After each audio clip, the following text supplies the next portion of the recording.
Good morning and warm welcome to you all. I'm Vaibhav, your host for today. Our topic for today is celebration of World Quality Day. It shall be held with the keynote speakers Ms. Smita Venkatesh, Mr. Yogesh Sandekar, and Ms. Deepthi Lekhavade, with the panel discussion taken by Mr. Dilip Negi sir. Our agenda for today is with virtual inauguration by Dr. Sundar Kataria, presentation by Ms. Smita Venkatesh, presentation by Ms. Deepthi Ma'am, presentation by Mr. Yogesh Sandekar, followed by panel discussion and closing session. About Sadgun Sangh. Sadgun Sangh, conceived and led by Dr. Sundar Kataria, driven with the mission to elevate the quality, safety, and environmental awareness levels of industry. Sadgun Sangh is a series of educative, informative events aiming to illuminate professionals on possible solutions to current issues of industry and economy. About Dr. Sundar Kataria, designation and organization, Chairman and Managing Director, International Certification Services Private Limited. His academic qualification, Mechanical Engineer, AMIE, Honorary Doctorate, Business Management. His experience, nuclear. He started his career in building India's first nuclear power plant at Rawat Bata, Kota, Rajasthan. Oil and gas, EIL. He contributed in developing India's first oil and gas field at Bombay High since its inception. DNV. He was head of industry and offshore development with DNV for 2 decades. ICS. He is founder of first Indian conformity assessment and inspection body known as International Certification Services Private Limited, which is a provider of total quality solution under single umbrella with wide spectrum of services. Achievements and awards. Lifetime Achievement Award for NES Corcon received several national and international awards. So in today's webinar, we have Dr. Katare sir with us. So I request Katare sir to please brief few words about today's webinar. Welcome, sir.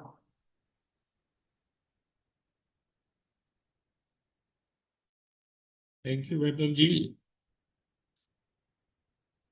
I take the privilege on behalf of International Certificate Services and its group company, welcome you all delegates to Sadgun Sangh Meet. As you know, we are also celebrating the World Environment Day on this day. This initiative we started long back and we have been continuing providing our MSME group the quality and environment and safety. On this issue we take up. Today we'll be focusing more on quality. So before we start, I would request our Vaibhavji, please let's have the first prayer before we start. Yes, sir. Formal. So thank you so much, sir.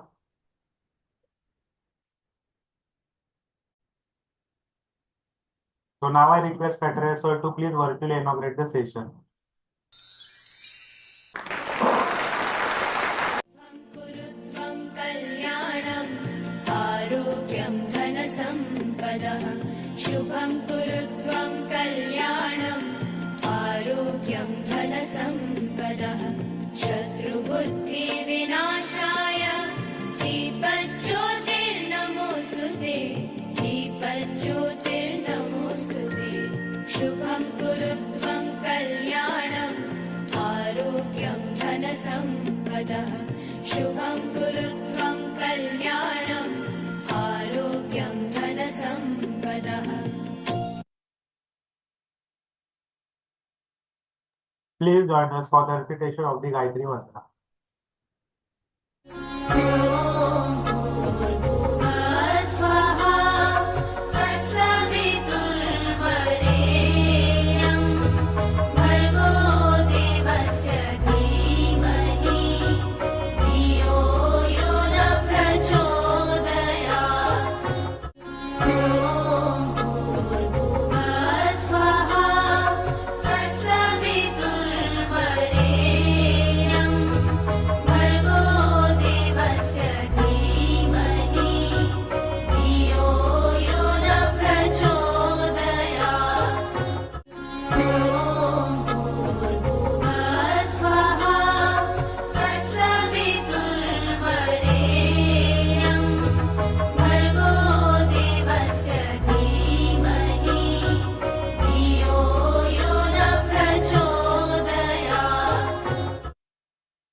So let's start with our first speaker, Ms. Smita Venkatesh.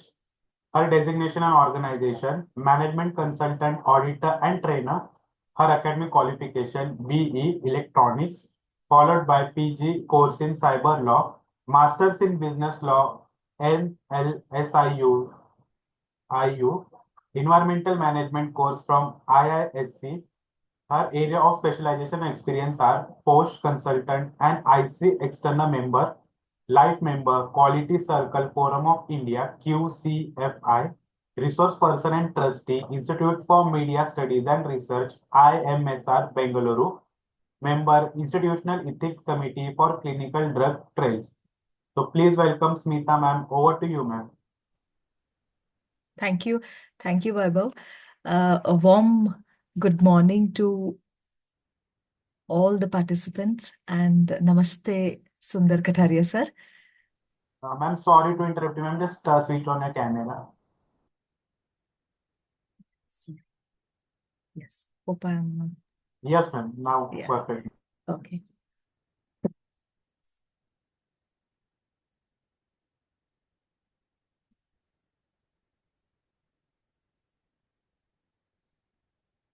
So today we are celebrating the World Quality Day. And we all know that I think all the industries around the world have been celebrating the Quality Month in the month of November. And yes, the second Thursday of the month of November is celebrated as the Quality Day. That was, on 14th of November. So today we are going to deliberate on this particular issue. When we talk about quality, yes, it is about the product and the service quality, what we are very much, concerned about. But it not only encompasses that what we supply, but it also is much beyond it. Because when we are talking about it in a sense of the as a consumer and also as a society, when we are taking stock of this particular concept. So the whole, the month of this November and the week of Quality Week, as it is celebrated by the Chartered Quality Institute, which started this World Quality Day. It started in the year 2008 in London, and it has been happening since then, right? So I think 2021, if I'm not wrong, 2021 onwards, it has become a weekly one. So that is from November 11th to 15th, it is celebrated as a World Quality Week, right? So with this, every year, the CQI comes up with a theme for this day. And it also is like a campaign which is run globally, right? And this year's the theme is, it is about compliance to conformance. That is, from compliance to performance is the theme for this year's World Quality Day. So what does that mean? That means a journey of quality, not limited to compliance, but goes beyond it into the performance also. That means when we are talking about compliance, we always have this in mind, right? We have a set of checklist and we start ticking it out. So that is what is compliance limited to us when we talk about compliance in terms of quality. But it talks about taking it further on towards the performance also. Let's understand what all this is about. What is it? Means the interpretation. So this is going to be my interpretation of what the theme is. And because this particular, the theme in today's context is a very complex one, because we know that the whole arena of businesses or the ecosystem itself, it is navigating, in a very complex situation, a complex environment. And we know that business is a very dynamic one. So complexity and dynamics are the two very vital things and also very difficult to manage when it comes to management terminologies. So how can organizations drive the quality principles from mere compliance to outstanding performance is what would be the intention of this whole celebration of Quality Day or the Quality Month, right? So the CQI typically talks about bringing in an awareness of quality amongst all the practitioners. So practitioners as being the industries, the businesses, the policymakers, that is the government, and also you and I, who are the consumers and the practitioners. So, before navigating into this dynamic world of complexity, let's understand the journey of quality itself, a small glimpse of it, because as we know that the quality is, it has a very, very long history. A history which starts with industrialization is what I would say. And we know that industrialization started in the medieval world, right? That is in the medieval periods in the Europe. It started with the formation of guilds for the craftsmen. Different varieties or different types of crafts had a different bunch of craftsmen, and they actually formed organized unions called guilds. And this happened in the late 13th century, right? That was the start of the Industrial Revolution, we should say. So there, it started with having very strict rules. Each of these guilds were governed by certain set of rules, and these rules were very strict. That is, it had the guilds were responsible for developing these rules, right? And whatever is a product they used to come out with, and the service quality also, how it would be rendered, right? And they also had inspection committees, right? Inspection committees for each of these guilds, who would make sure that everything is flawless before it was handed over to the consumer, the end user. So these, they used to also market. They used to also mark it. So this is, and they used to mark all this, to show two things. One is, of course, it is a good one and it has passed, it is flawless. Another one, also defective products also were marked, right? So this is how it evolved from the medieval world. And we know that it came to the industrial world. That is the mechanization of making of the products, and the service rendition happened. That happened in the 19th century. That is where we talk about, that is the 1850s onwards, we talk about the Industrial Revolution, right? Industrialization. The first phase of the industrialization is during that period. So during this this particular guild and the craftsman guild, whatever kind of a setup was being used, was extended over to the factory setup in the first Industrial Revolution. So we see that in the 19th century, the industrial world followed the same setup, same model, and it gave a lot of emphasis on the product inspection, right? And of course, it started in Great Britain. And here, parallelly also we see, because when we talk about quality, we know that the quality journey in the modern world, modern industrial world, 21st century, we owe it to a couple of nations who have upheld this and who have nurtured it and taken it to a different height.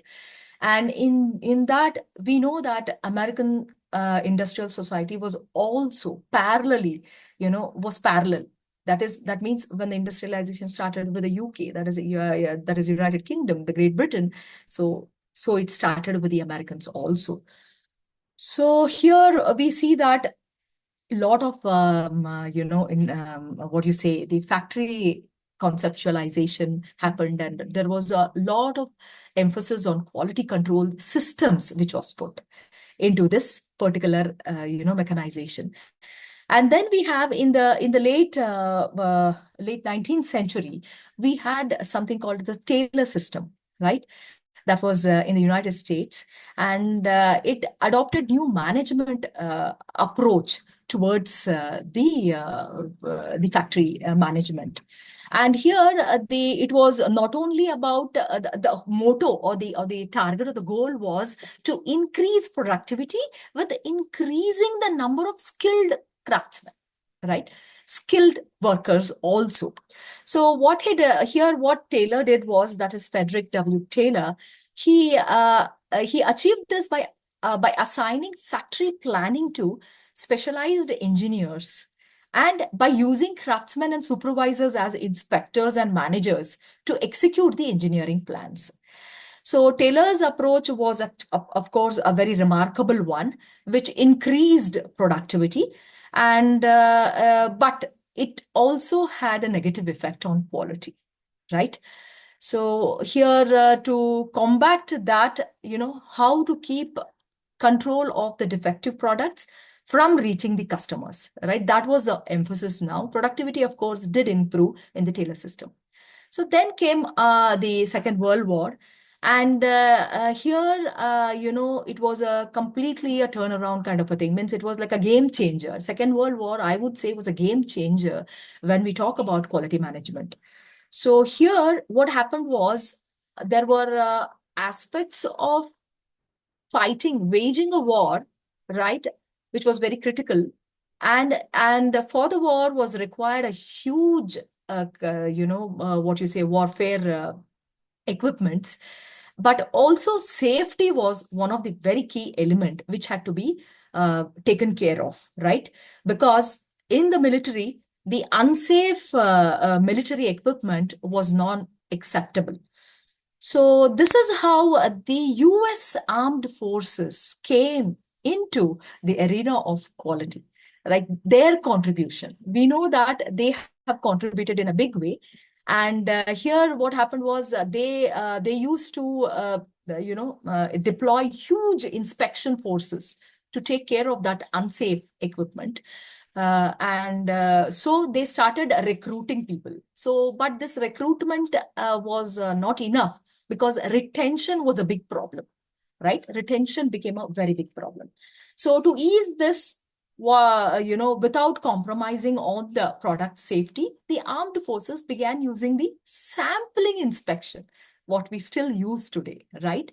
So sampling inspection, which was replaced by unit inspection. And they took the aid of industry consultants, especially the Bell Laboratories, and they adapted the sampling tables and published it as a military standard, which is very well known as MIL Standard 105. So these tables were incorporated into the military contracts, so that whoever was a supplier, had to very clearly understand it. See, here comes how I am translating or bringing in the awareness amongst the supply chain, right? The military brought out this very simple understanding of the table, so that every supplier in the supply chain could just understand what is expected of him before he does the final supply. So this is how the military, brought about a real great contribution, and which we still use. It is still in use, right? They they did not stop at this. They started giving out training programs also. They did not stop by just keeping it to themselves, and training programs were given out. And here comes another very well-known contributor, that is who was none other than the Walter Shewhart, who gave us the statistical quality control techniques. He was a father of SQC, who brought in the data analysis, because data plays a very, very important role when we are talking about, and also to understand the defect rates and other things. So this was one of the techniques which was the outcome of this particular phase of quality journey. And we know that in the 20th, that is the early 20th century, the quality was not limited to these Western European and the American countries. It did pass on across the ocean too one of the we would say whenever we talk about quality or quality management or the total quality, total productive quality, then one and the only nation which comes to our mind is Japan. Japan, which had to reconstruct itself after the Second World War, because Japan is a completely, handicapped in all ways. It doesn't have resources. When it comes to resources, it has to import all the resources required. And because of the war, also, Japan suffered a lot in its resources of mankind, that is human resources. And they had to prove to the world that whatever the world thought about them because of the Second World War, it was not limited to that. We are much better and we are different. They had to do a complete turnover, and they had to promote themselves. So that was a very key factor for them. They were pitted against the complete world. The complete world was against them. So there came, they were very serious about it. And industrialization, that is domestic industry, not into the military warfare equipment and other things. They were only limited to this. So they were allowed to, because other things were banned for them. So that is when they took it very seriously. And we know that an industry, that is Toyota, came into being. And it not only was interested in this, but it was interested in much more things. Bunch of Japanese going to America, understanding how Americans are doing it. It was very difficult for them because Japanese don't speak any other language and communicate only through Japanese, right? So it is said that bunch of Japanese used to go to America, and they used to just observe how things are happening in America, right? It started with the inventory system. How they brought in, understood the inventory system from the very famous supermarkets of America. America is the father of supermarkets, right? So they used to just go and watch how the supermarket works, because the inventory system in the supermarket is very critical, right? We know the shelf life of every product there is very critical. So this is how they used to just stand there throughout the day, observe how the things happen, come back and try to implement it in their own ecosystem. That is how the quality journey started. And we know that Union of Japanese Scientists and Engineers was created. That is JUSE, JUSE. It's a very well-known, what you say, a non-profitable body in Japan, which has been a crusader to take forward all the quality concepts, right? So from there, we have a lot of other people out here who also contributed, and it becomes, this is a time of the year where we all quality practitioners have to remember them, and we cannot forget it. So we have great names like Edward Deming, right? A statistician, who was with the Department of Agriculture and Census Bureau. And he became a proponent of Shewhart's SQC methods, and later on became what we know as the PDCA. We don't move beyond PDCA, right? As auditors, we don't move beyond PDCA. That becomes the heart and soul of the quality management system, what we practice day in, day out. So this is a small journey, what we have seen through, right? And the same, Deming, and then you have Uran, and all these people going to Japan. Japan doesn't stop with that. They invite these people, they stay in Japan and work with the Toyota, and they come out with a total quality management system, what we have today, right? That is a gift of the Japan too. Because they gave a practical experience. And another one was one of the most important thing what came out of the Japanese quality management system was the quality circles. They created quality concept. It was not for the higher up. That is only the engineers or the supervisors can do it. They involved. They knew that a defect prevention can happen only from the ground level. So quality circles were formed where, in the worker in the shop floor. It was where the group of people would come up and they would discuss how better we can. That's how the journey of Kaizen started, and quality circles, Kaizens, and so many other concepts. I think we all know about it, right? So the Gemba walk, what happens, and where, just observing a walk through the shop floor gives a lot of insights, right? And then Pokoyoke, Karakuri, so many Japanese concepts have been the gift of this particular quality movement, which happened in Japan to the world for all of us. So this was a small journey, what I wanted to share, because it's very important for us to understand and also take it forward, right? So beyond this, let's come back to the theme of this Quality Day celebration, that is moving from compliance to the performance. So as I already mentioned, it's a very complex world, and today the business also is quite dynamic, and one of the major challenges is digitization, right? So that is one of the challenges, because what happens here is the complete supply chain now has to be governed. It is not that one end of the supply chain is well equipped with digitization or the Industry 4.0.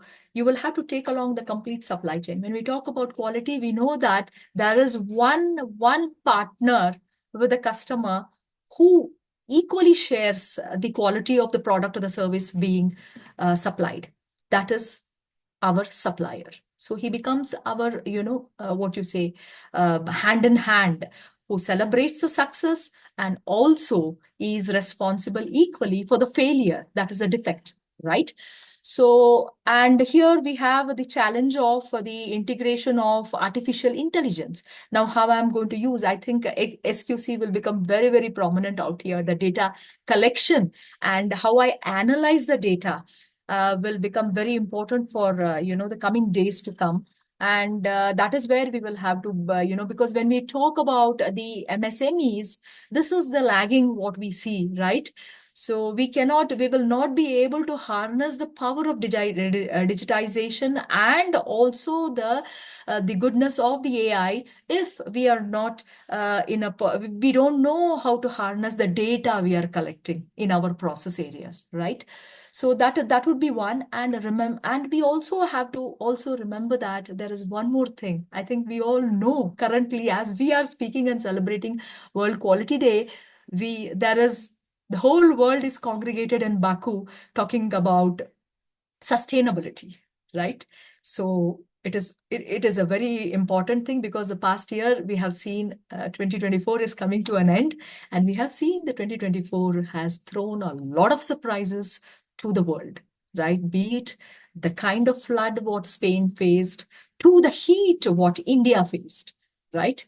Me sitting in Bangalore, I can tell you, because we are the most coolest of the people in the country, and also happen to have one of the best climates in the country. But we had a very tough time this summer, right? So sustainability is going to be, because here is what it is very dynamic. The climate changes has been very dynamic, and we don't know, it is throwing a lot of surprises at us.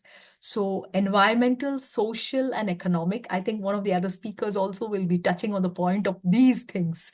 That is the ESG part of it, which will be very, very important for us to also consider. And with this, we will have to move forward. That is, quality is nothing but continuous improvement, right? The journey from compliance to performance is a journey of continual improvement. And that is what we will have to, think about.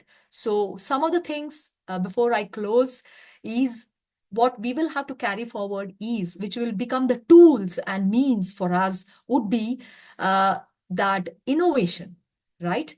That means innovative ways has to be embraced. Each one of us will have to come up. Everybody who is involved in the process, every process area, we will have to bring in and drive innovation, because competition is very, very fierce, right? Business competition is very fierce. And then we have to also understand, whenever we are innovating, we have to also take stock of risk analysis, right? Risk management, identifying the risks and mitigating it, coming up with the most suitable, mitigation actions for it. And then, of course, as we saw that when we are doing all this, we should not forget the sustainability factor, because we have to include, and whatever is the product or the service which is coming out, we have to see to it that it is environmentally and socially responsible, what you say is product and service.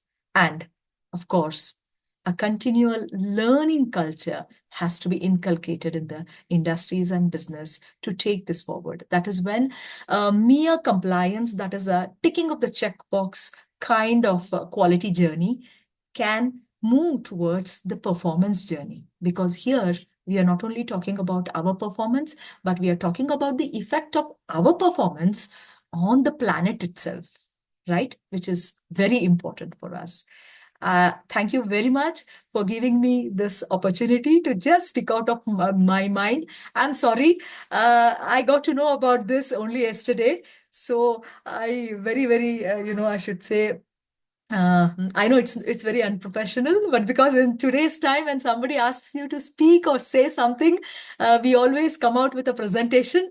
And I told Vaibhav, I'm working late yesterday and today also I'm working, but this opportunity I would not like to miss. I want to be part of this celebration.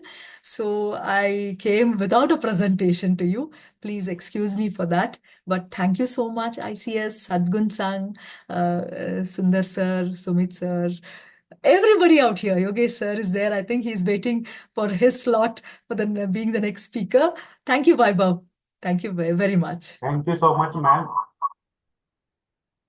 So there is a compliment from Dr. Sundar Kataria sir in the chat box.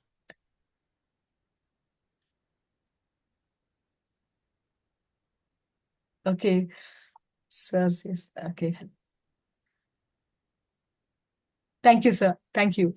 So You have ma'am, always been, he has always been our inspiration. At this age, he Yes. still is an inspiration for all of us. Yes, Thank you, ma'am. sir.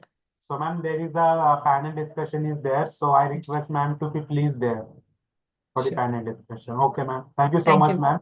Thank you. So let's we move ahead our next speaker, Mr. Yogesh Sandekar, sir.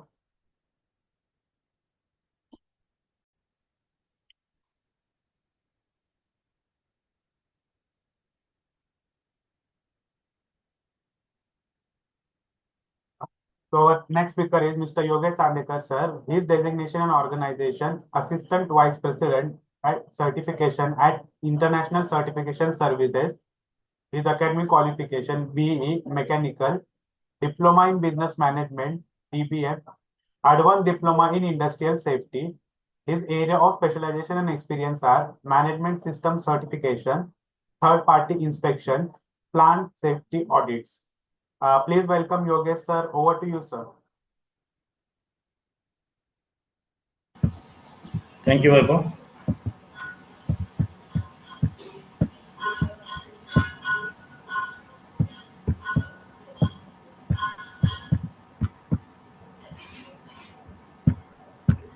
Can you see my presentation? Yes, sir. Good morning, everyone, and welcome to this Sadgun Sun meeting. The ma'am has set the platform for this World Quality Day and started with the journey of quality. And he also she also taken us through the how the quality management or quality systems evolved since it started and till date, how the improvements happened, and further what need to be, what is the role and what should be the contribution required from each one of us in industry as well as for each individuals. Now I'm touching upon the topic. It's latest, you can say the latest information or the topic which is included in the quality management system. So my topic will be the quality management system contribution on the impact of climate change. So one of the very burning topic or the term today is the climate change. So everybody, including the industry or even individuals, are facing the heat of climate change, not in terms of the only heat, but there are various ways which are impacting or which are really very serious about the sustainability. But in terms of the sustainability, the climate change is playing very important role, and how to deal with the climate change. There are quality management systems has a different clauses and the requirements. So those requirements are very much, if we can set the climate change, the effect or impact of the climate change, and uh, if try to find out the solutions or the answers for to control and to manage the climate change, then the quality management system has given us the appropriate areas where you can have uh, monitoring and control of the impacts of the climate change for your operations. It is not only for the operations, organization operations. It has impact on both ways.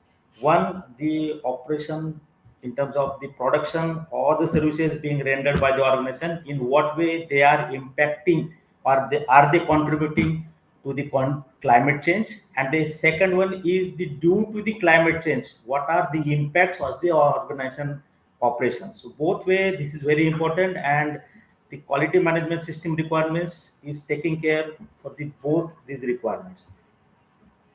So recently, ISO has passed a resolution and added two statements in the text, that is the quality management system. There are two statements added into it for the clause number 4, that is the context of the organization. It's a very big term, and they introduced this climate change in the quality in the context of the organization. So it started with the identifying the context of the organization, and this is added in number of existing management systems, around 30 management systems. This term climate change or the requirements is added into that. So we all know that the now the annex SL, there are 10 clauses, and the clause number 4 is the context of the organization. So around 30 standards, this term is introduced, and the requirements or the consideration of the effect of the climate change on the ability of to achieve the intended results of the management system. So this is considered as a requirement in the management systems.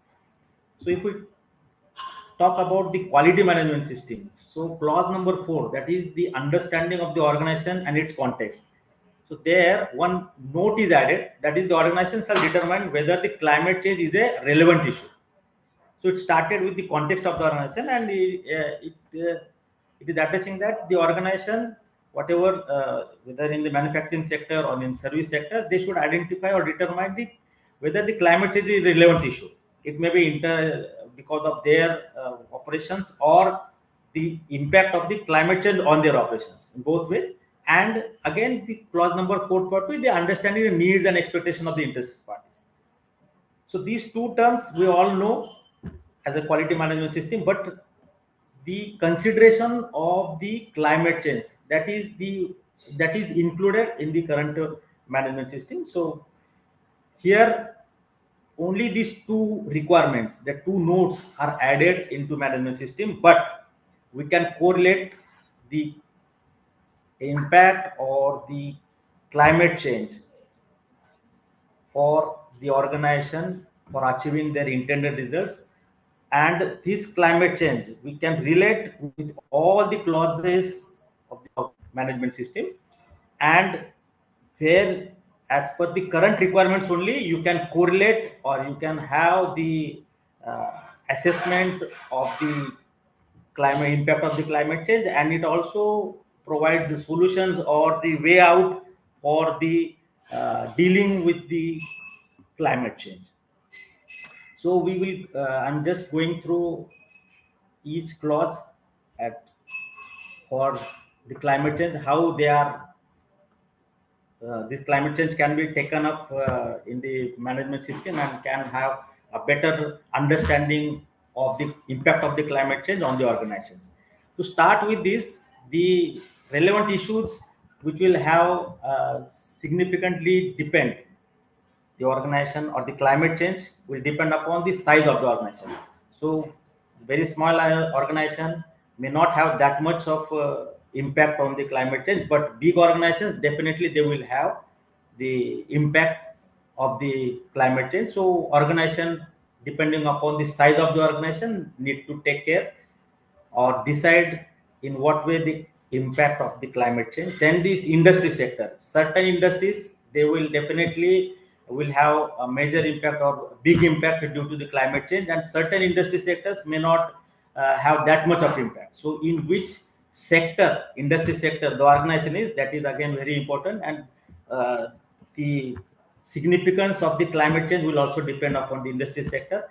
Then of course the products and services, the products, manufacturing of the products and the services being rendered by the organization. So that will also have service industry, basically the supply chain. If the organization is a part of the supply chain, so then the climate change will have a much more impact of the climate change than any other business sector or the industry sector. And of course the products, there are manufacturing, because of the products, the it will have impact on the climate change or the vice versa. So both ways the organization should consider the climate change. Then the position in the supply chain. So at what level, if you are providing services, so position of the supply chain, that is again a very important as far as the climate change is concerned. Then the location and geography, due to the floods and this location or the topography of the organization, that is again very important, not only for the organization but the connectivity with the market, that is also depend upon the location. So transportation, good transportation by rail, by road, or by the sea, or by air, that is again very important. And then is of course the scope of the organization and the legal requirements. Legal requirement in both ways, the law of land in which the organization is for, especially for the India, and then to some extent where if the organization is exporting something, so the requirements related to the climate change or the environment for the countries where the organization intend to export, that is, those are also need to be it will have a significant impact on in terms of the climate change for the organizations where they are exporting something, exporting of the actual products, and the law of the countries where they export, the organization is exporting. Then coming to the issues, internal and external issues. So what 4.4, 4.1 and 4.2 talking about. So there are various issues that need to be considered by the organization, and there they can also identify the impact of the climate change.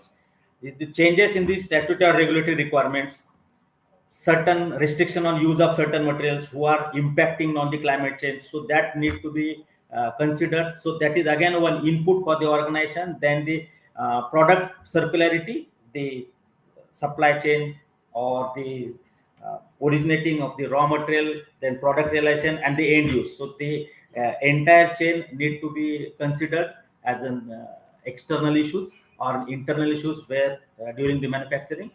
Then the product life cycle, this is again a very important, right from the design or the raw material till the disposal of the material. So disposal, it's also very will have an impact on the climate change. So the product entire life cycle, that need to be considered for the issues in terms, as far as the issues to be identified for the related to climate change. Then the product origin and the claims. So it again depend upon the organization, design, development, as well as the law of land and the requirements of the statutory and regulatory requirement related to the claims. Then the energy consumption. So the energy consumption, some organizations will have a big contribution or big requirement for the energy for their operations, and some may require very less energy. But the energy consumption and the source of the energy, that is again a very important consideration or issues related to the climate change. Then the waste disposal, in what way, what are the types of waste, and in what way there are certain regulatory requirements for the disposal of certain material or certain waste, So that also need to be considered as an issue. Then reusing the recycling of the materials, whether it is permitted or to what extent it can be reused or recycled to have a less impact on the climate change because of the organization waste or the rejected material. That also will form important issue. Then the extended lifetime of the products, post delivery service and assisting to the customer. That is again a very important factor. The life of the product, because of the design, development, and the modification and research, will also contribute to extend the life and thereby extending uh, the period of the use of the particular product. And the post delivery services, after delivery services, if maintenance is required to have a better productivity or the performance of that equipment or the system that organization is supplying. So that is again need to be considered as far as the climate change is concerned. Then issues impact on the processes and infrastructure and the market trends. It is very important on the sustainable products. So it definitely the customer demand or the customer requirements is very important from the customer client or organization point of view, and they should understand the market trends is in terms of the products and services requirement of the client of their clients, whether any specific requirement, client specific requirement related to the climate change, that is again issue related to the customers. Then the vulnerability of the organizations to deliver its products. It's a very important factor as far as the customer satisfaction is considered. So delivery, it is one of the important aspects from the customer's satisfaction point of view. And the climate change will have a big impact for the products and services. It's more related to the supply chain, but because of the frequent storms, then water flows, flooding systems, that will have impact on the delivery schedule of the organizations, both way, receipt of the material or the delivery of the products. So both ways, it will also have impact. Then, if we consider the issues, will also impact need of specific controls in the production and services. So within the organization, it is maybe the internal issues, but what should be the sources of raw material? Again, depending upon the client requirement and the regulatory requirements. Then the competent persons. So competent persons in terms of the climate change. So the entire operations need to be scrutinized, or the consultant or the competent persons, if they are suggesting something to have a less impact, that also need to be considered. The competent persons are also contributing more to the organization consultants for designing their process flow and optimizing the resources. So they will have competent person will have definitely a good role to play for the organizations. Then the post delivery activities, deciding recycling and disposal, and the control of non-conforming products within the organization, the rework, reuse, and the disposal. So this is about the issues. And in terms of the interested parties, all these issues, whosoever is responsible or the person who is demanding that, are the interested parties, maybe internal or maybe the external. So all these, the regulatory bodies, they are the interested parties. Then the customers, they are very important, and they will also are the customer parties. Their requirements in terms of the zero discharge, the raw material or the required products characteristics. So all these will have impact on the organization for their operations. Then the parent organization or parent company's policies and strategies for the climate change, because it's become a big issue, and every organization is setting their policies and strategies and setting the objectives to minimize the climate impact on the climate change on the organization. So this is our also the policymakers or the top management or the board of directors and the stakeholders are also the interested parties. Then the industry codes and standards, certain codes and standards related to the climate change, they are also the interested parties in terms of the requirements or the statutory or regulatory compliances point of view. Then the agreements within the community, it is always again the for the export organizations, they will also have agreements environment related, or their contracts or agreements will definitely have the certain terms related to the climate change. So those are also the interested parties. Then the requirements related to the products, in-house or external providers will also have are the interested parties for the organizations. Then the processes related to the packing, manufacturing, serving, logistic, and the persons or the organizations related to that, if outsourced, those are also the interested parties. And related to the local authorities, the permits, the licenses, and other forms of other forms, those are also the interested parties for the organization. And once this is identified, then comes the role of the leadership. So setting the policies and also setting the objectives. So this is the role of the leadership, and the making availability of the resources required to have less climate impact. That is again it was a part of the leadership. Then comes to the actions to the risk and opportunities. Once you identify the interested parties and issues, then to what extent they are impacting on us. So the probability and consequence, maybe the tools for assessing the risk, and risk determining the risk to what extent they are impacting. So that risk assessment is required, and then after the mitigating measures, what mitigation measures are required. So that again very much important, and the controls what to really minimize that risk. So that again a part of the management system requirements, but you can correlate with the climate change related issues and the opportunities. For the opportunities, if we consider the climate change point of view, then the cost saving on the energy efficiency or the development of the new products, and the access to the new markets where the uh, product client has certain requirements based on the climate change impact. So this can also be the opportunity for the organizations to tap different products and different markets, and the planned actions for these can opportunity related to the climate. So this is again the climate change related issues can be clubbed or considered under the risk and opportunities.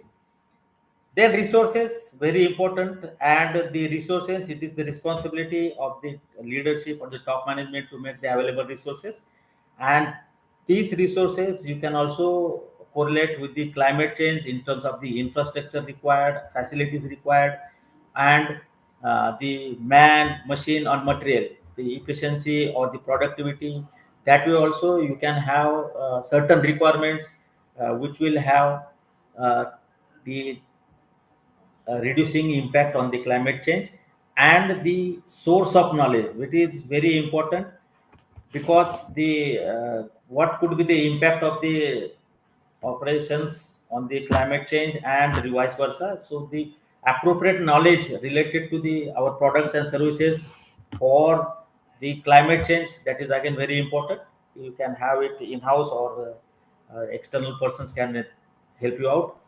Then comes to the operations. Then first and foremost is the deciding the related products and requirements related to products. So is there any specific requirement related to the climate change that need to be identified? Then design and development. If the organization is designing and developing, so they should take care the impact of their products or services on the climate. So that is again very important aspect for the organization to consider the reducing the impact of the climate change in designing and developing the products and services. Then the acceptance criteria. It should be based on the regulatory requirements. So acceptance criteria, if products and services in a certain regulatory requirements are there, then you organization should consider in their acceptance criteria. Then the externally provided products and services. So the supply chain, they also need to be made aware about the climate change, impact on the climate change, especially for the products, raw materials or the products or the assemblies, if they are supplying for the organization products. So they need to be analyzed from the climate change point of view. The supplier selection should be based on that, and the evaluation of the supplier. Certain elements related to climate change can also be considered for evaluation of the suppliers. Then specific controls on the products and service provision. So to minimize the rework or the rejection, specific controls on the products and services at different stages. That is also you can also have stringent controls during the product realization and service provision. So that also can be considered for the climate change. And monitoring and measurement, at what level the performance should be monitored, the stages and end and after sale service also. Monitoring and measurement can also be considered related to the climate change, climate related issues. Then for the performance and evaluation and improvement, then the specific monitoring and measurement requirements needs from the climate point of view, climate change point of view. Then the evaluationary implications of the monitoring and measurement, customer satisfaction. So customer, though are demanding the products which will have the less impact on the climate change. So the evaluation will also play a much more important role. Certain clients may have a specific requirement or the selection criteria for the organizations to follow their requirements for the climate change related requirements. So the evaluation will also have a very big role for the organization for the continuity of the business with the same client, depending upon the customer satisfaction. So that is again a very important tool for the organizations, for their suppliers also, and for the organizations for which they are working. Then change in the audit program, because if we consider the related interested parties, and if we are correlating all the clauses with the quality management system for the climate change, then the audit program will definitely should have the requirements or specific checkpoints or the evaluation of the organization performance for minimizing the climate change. So the internal audit program or the checklist or the report should also be revised or consider the climate change related issues and their impact and their performance. And again, the management review for the improvement. So this the entire organizational performance that need to be reviewed by the top management, and especially for the climate change. If they are the impact of the organization due to the climate change is in consideration for the organization, then the top management should review the performance of the entire management system for the climate change, to what were the objectives set for this and to what extent those are achieved, and again the customer satisfaction level and the process performance, the product realization, the rejection, all these need to be reviewed by the top management to decide way forward for the continual improvement and the resources requirement for the changes required, positive changes required in the management system. So that is again with the top management, and the management review is the best platform for the organizations to decide the way forward for the improvements on their set objectives. Thank you. Thank you. Over to you. Over to you. So much, sir. Thank you so much, sir, for your presentation and information. So I request sir to please be there. There is a panel discussion at the end of the session. So now move ahead to our last and third speaker, Ms. Deepti.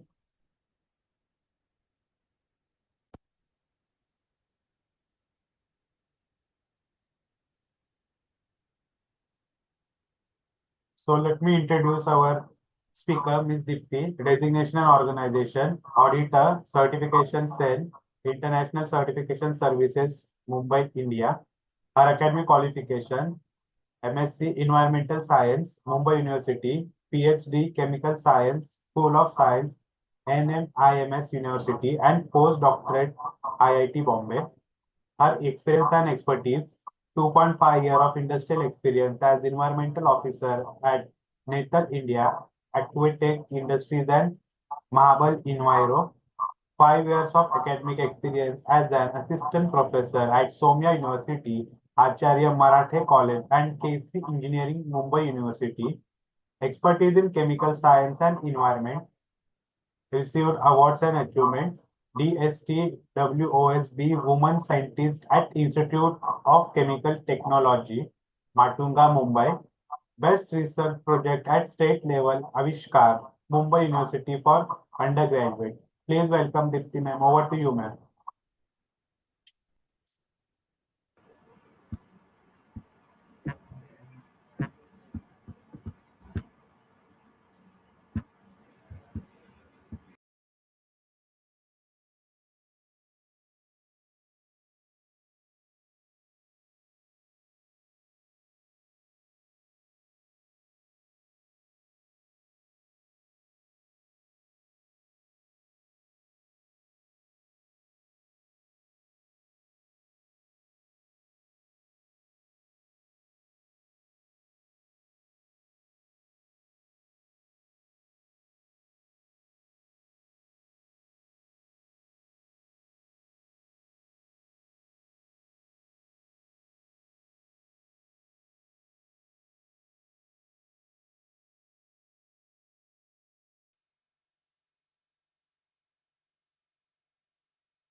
Good afternoon, everyone. Is my presentation audible? Can everyone see my slides? So the topic that I will be discussing today for the panel meeting is it is the ESG and how ESG principles can be integrated within the quality management frameworks.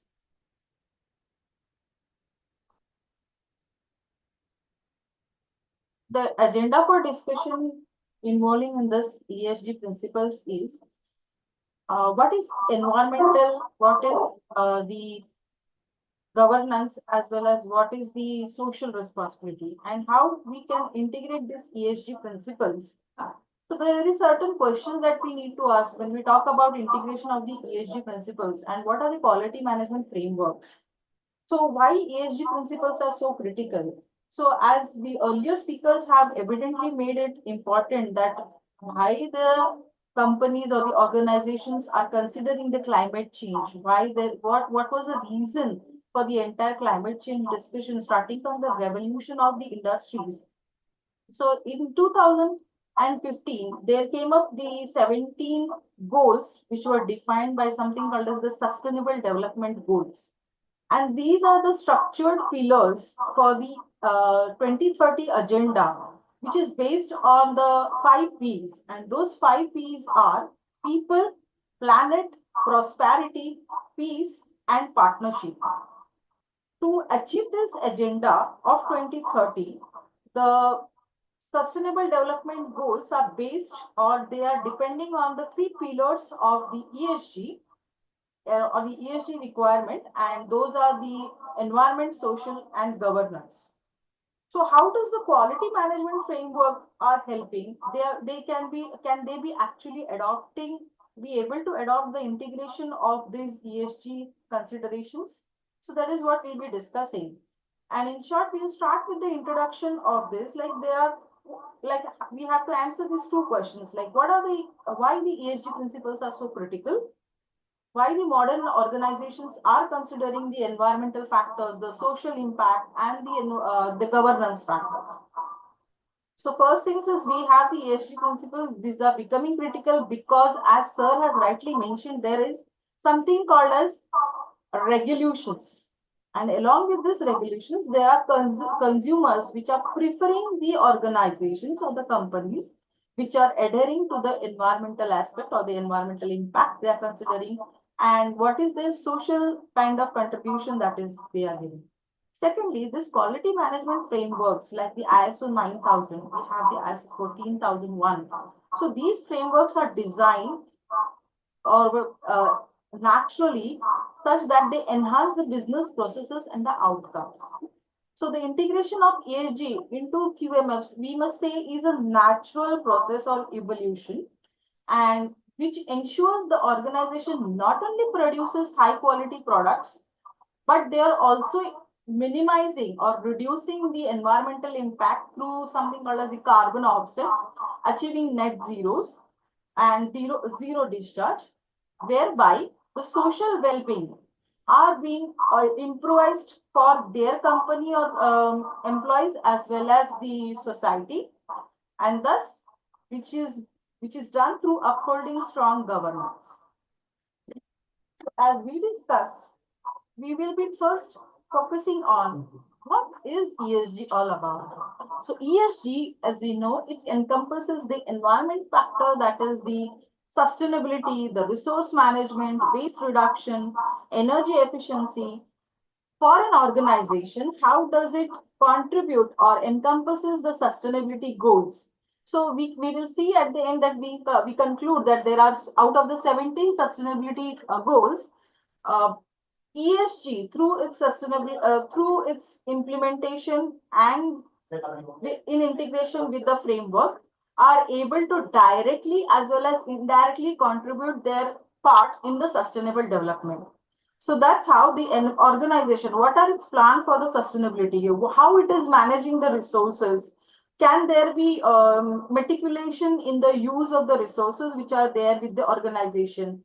Can there be a process wherein the offsetting of carbon emissions are there? That is the waste reduction in all ways of how it is mitigating in or controlling the pollution of air, water, and soil.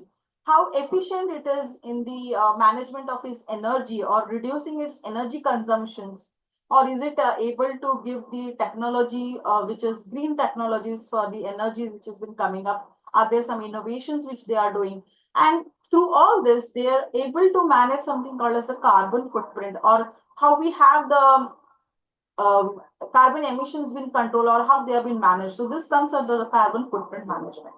Similarly, the social aspect of the ESG is where the organization focuses on its workforce well-being. So this is also a goal which has been achieved under the Sustainable Development Goal. So well-being of its organization by providing certain policies which comes under the governance. Then there is something called as ethical labor practices. Then there is diversity. Diversity and inclusion, which means there is gender equality. So whether the employees are getting their welfares through, and there are certain community engagements as well as through feedbacks and reviews, is the organization also considering the consumer rights? And finally, how the organization takes care of its governance, means whether it is just retaining, like how Sir has mentioned about the greenwashing. Greenwashing is nothing but there are certain organizations which are claiming fake or unrealistic goals, that there is a impact of about the environmental benefits through their product and services which are not real. So that is what is called as the greenwashing. So there is like whether there is transparency. So when an organization goes for an ESG reporting, this is taken care under its governance so that it doesn't pretend for its leadership, its cooperative ethics, compliance with the laws, the anti-corruption policies, and the risk management. So we can say that ESG is not a separate initiative, but actually is an integrated approach of organizations to ensure they act in a responsible way, as we said, for the 5 Ps, that is the planet, the people, the prosperity, and we have the peace and the partnership. The partnership part is like who are the stakeholders who are interested in investing into the companies, as well as the consumers who are the shareholders in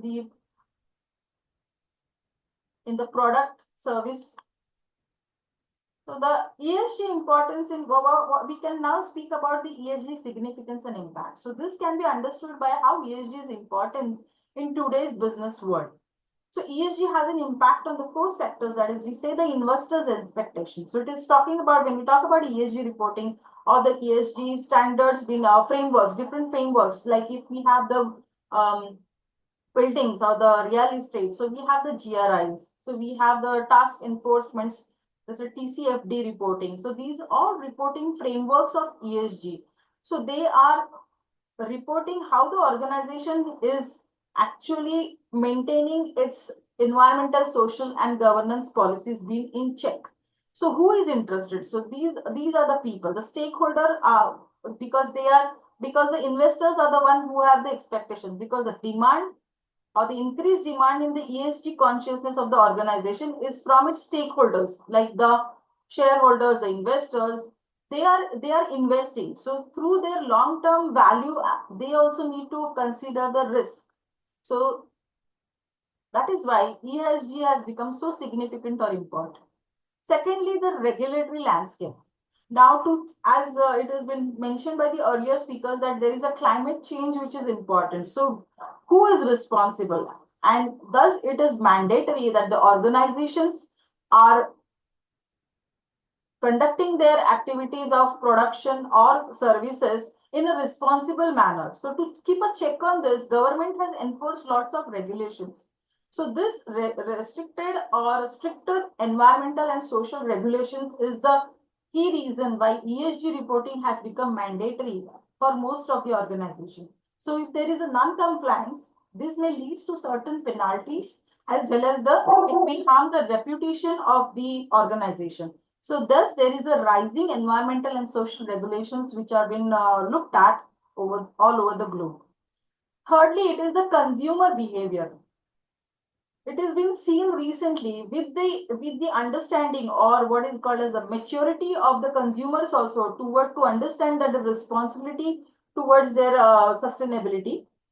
The consumers do prefer companies who have their goals and visions aligned with the sustainable and ethical practices. And finally, at the organization end itself, all these have impact on their reputation. Thus, integrating an ESG will enhance the corporate reputation and trust. So it's like a strong ESG track record can help them build trust among their stakeholders, risk reduction, and enhance the corporate reputation. So thus it becomes a competitive drive to have both local as well as in the global market. Now we have to understand the second part, which is like we are saying what is ESG, why ESG is so important, how ESG came into the force because of the Sustainable Development Goals.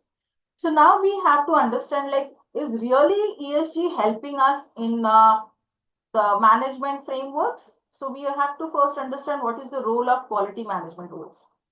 So when we talk about the quality management, what is quality management? So quality management is like we have the structured approach that ensures that the product or the services and the processes meets the consumer's expectations and are also meeting the regulatory standards. Second question which we answer when we talk about the role of the quality management frameworks is what do quality management frameworks provide organization with? So as we said, they are providing a structure. So that structured approach is to improvising the process through certain corrective actions when there is a check or when there is an audit, and if the certification body tells the organization, so these are the things that you need to look into. So there is a corrective actions. So through that we have something called as the improvising process, improvising of the product, improvising of the process, or the services, and thus these quality frameworks are designed to ensure that it actually meets the expectations of the consumers, as well as it is following the regulations, so that it doesn't affect the risk, or it is considering those risks if it is not following the standards. So quality management frameworks, so there are certain standards we can say. So the key quality management framework standards are, for quality, we say it is ISO 9001. If it is environmental impact of an organization that we need to check, then it is the ISO 14001. And if it is for the social, we have the ISO 26000, as well as the framework again for the environment is the 45001, which is for the occupational health and safety. So why integrate ESG with quality management? Is it really going to serve, or is it going to be beneficial? So let us answer this question through the next slide. So if we see how the ESG integration will help the quality management, is through these three pillars.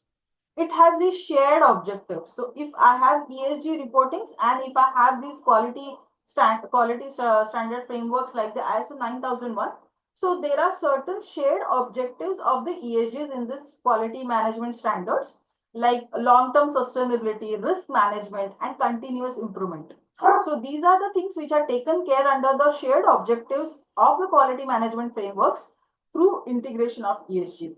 Then there is a synergy. This synergy is that there is a responsible governance, or the policymaker is involved, and we have resource efficiency and ethical practices been taken with respect to the organization. This is what is considering, we can say there is a synergy between the ESG as well as the quality management framework. And finally, it is the holistic approach, a broader societal as well as environmental and ethical goals, because there is involvement of the people, of the partners, so the stakeholders as well as the product service providers are also involved. So it's actually a holistic approach. So integrated, when I say ESG integrated with quality management, so it is like they have a common shared goals, which we just now spoke, like risk reduction. We have the continuous improvement, satisfaction, that is the customer satisfaction, as well as the investors who are considering to invest in a long term for value creation, that is the stakeholders. Finally, ESG can enhance actually the quality management frameworks through its embedding sustainability and ethical considerations directly into the operational practices.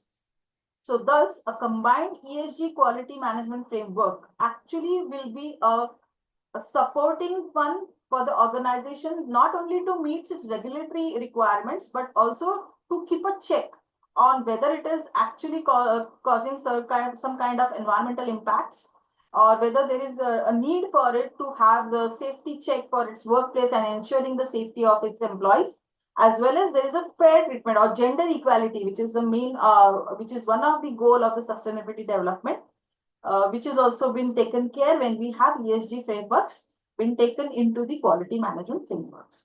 So all this helps in something which is, as we already discussed, the reputation of the organization. So corporate reputation, as well as to attract investments, since it is declaring that whatever its impact is there on the environment, and it is following certain governance, and it is meeting the standards of the regulations. So thus it is just creating, like, there are minimum risk for the investors, as well as the customer satisfaction is there. So in a way, it is a value of sustainable and responsible business practice, we can say, for the organization. Now, we will see certain examples which are already existing. If I have to talk about integrating ESG into the ISO 9001. So, what is the framework of ISO 9001? It is consistent product quality and customer satisfaction. So, if ESG principles are to be considered for integrating with ISO 9001, then customer satisfaction and ESG. So, this is the principle where both are like a synergistic way. Then sustainability in processes, like we say, there is some kind of process change that they are making, energy consumption reductions through some kind of another technology. Then there is certain policies which is development of policies for the workforce or the employees, thus governance and risk. These are the principles which can integrate with the ESG principles from the ISO 9001. Now, if we have to talk about the environmental management, that is the ISO 14001, then this focuses more on resource efficiency, like adopting circular economy. What is circular economy? A circular economy is like we have a linear one which is generating most of the time, that is we reduce, recycle, or reduce, recycle, the 3 Rs.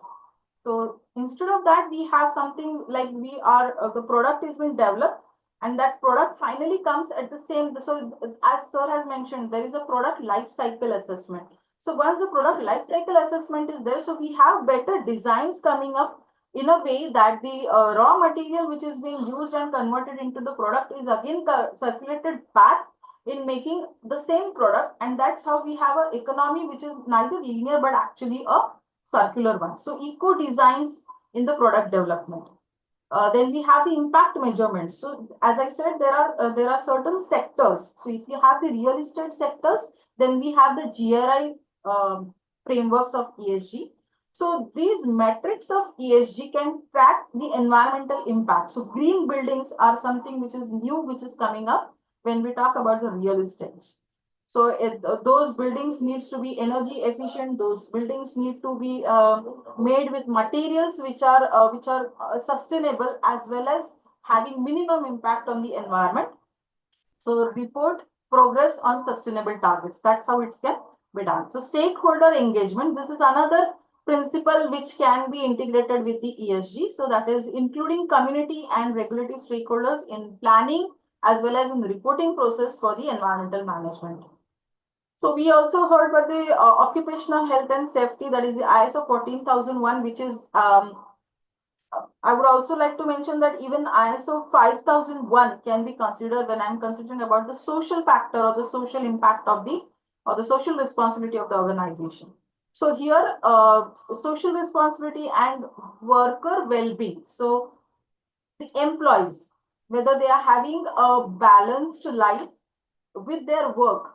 So to analyze this standard can be integrated in a way of social responsibility and worker well-being, where the organization is involved in making policies which is taking care of the employees' welfare.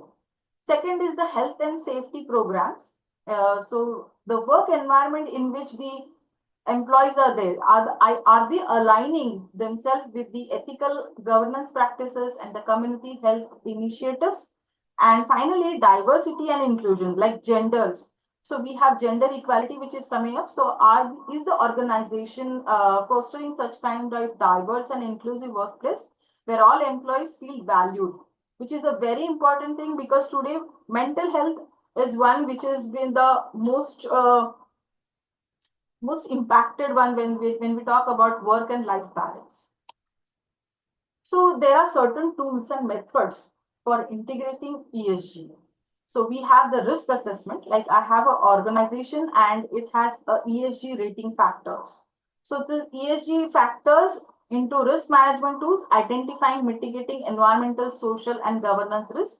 So this is a tool or a method by which we can have the ESG integration into this quality management frameworks. Then have sustainability matrix. So there is something called as key performance indicators. So KPIs. So which ensures that the ESG impact within the quality management processes are taken care.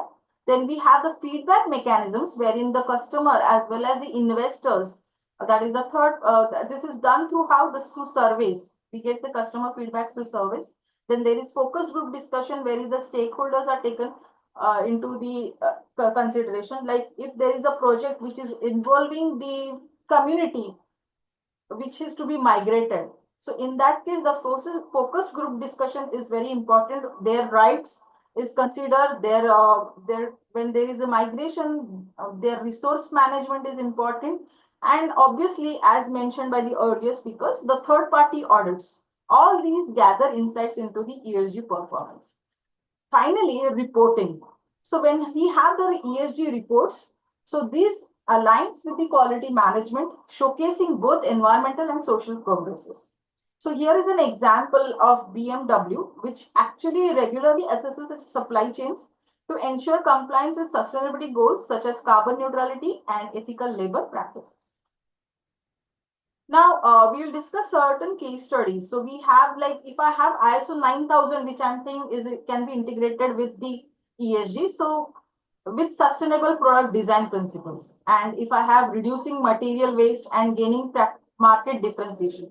So H&M is a brand which considers redesigning its products life cycle. As we discussed, product life cycle is very important. So through this, it sees that a sustainable fabrics and circular fashion is been done by this organization such that it is adhering to the ISO 9001 standards.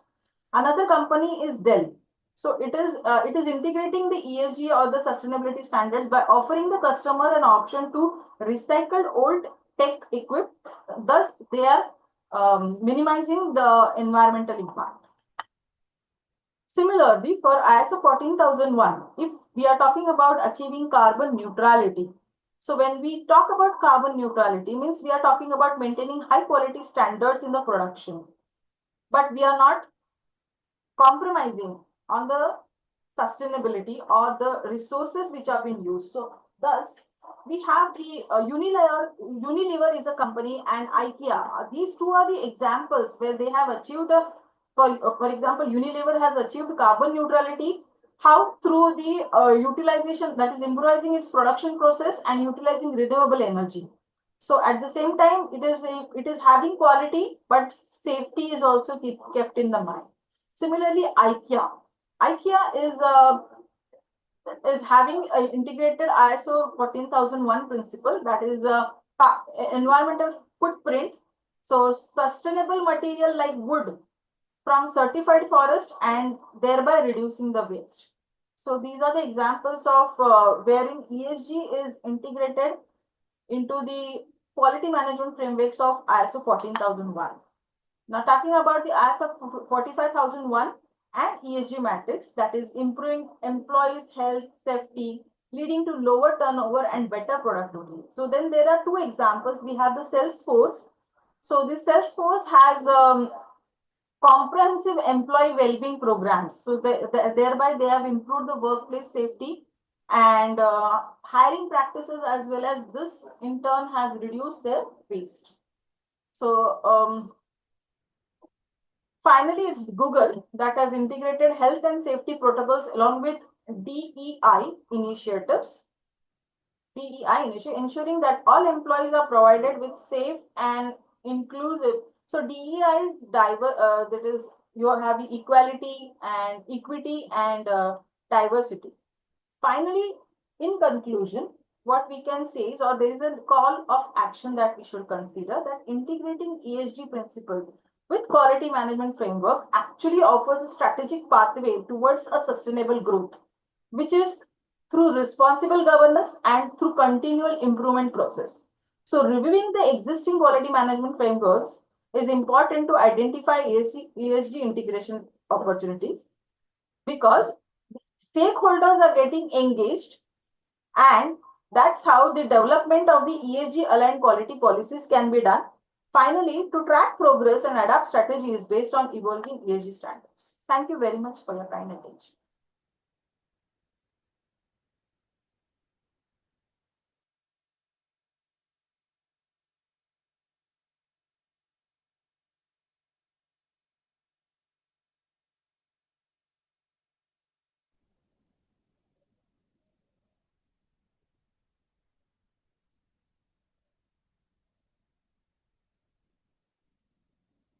Vaibhav, can we start panel discussion?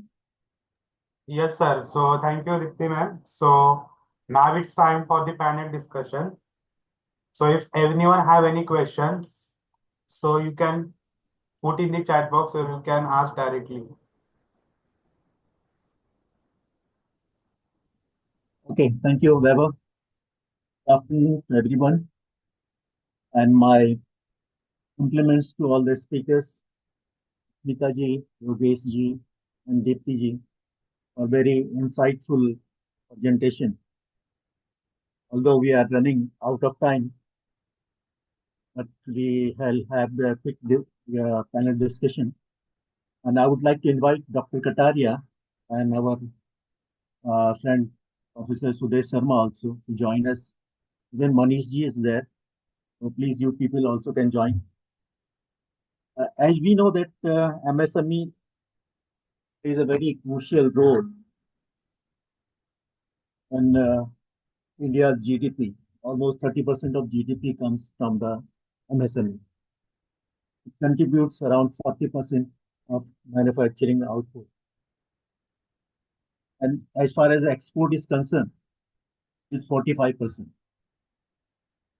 And equally major contributor for the employment also. My first question goes to Smita ji. For MSME in India, participating in the World Quality Day can be an opportunity to reflect on quality improvement.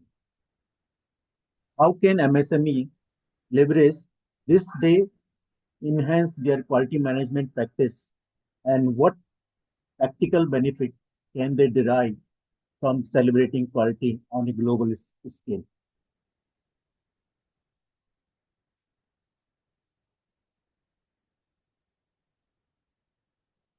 Yes, Smita ji, are you there?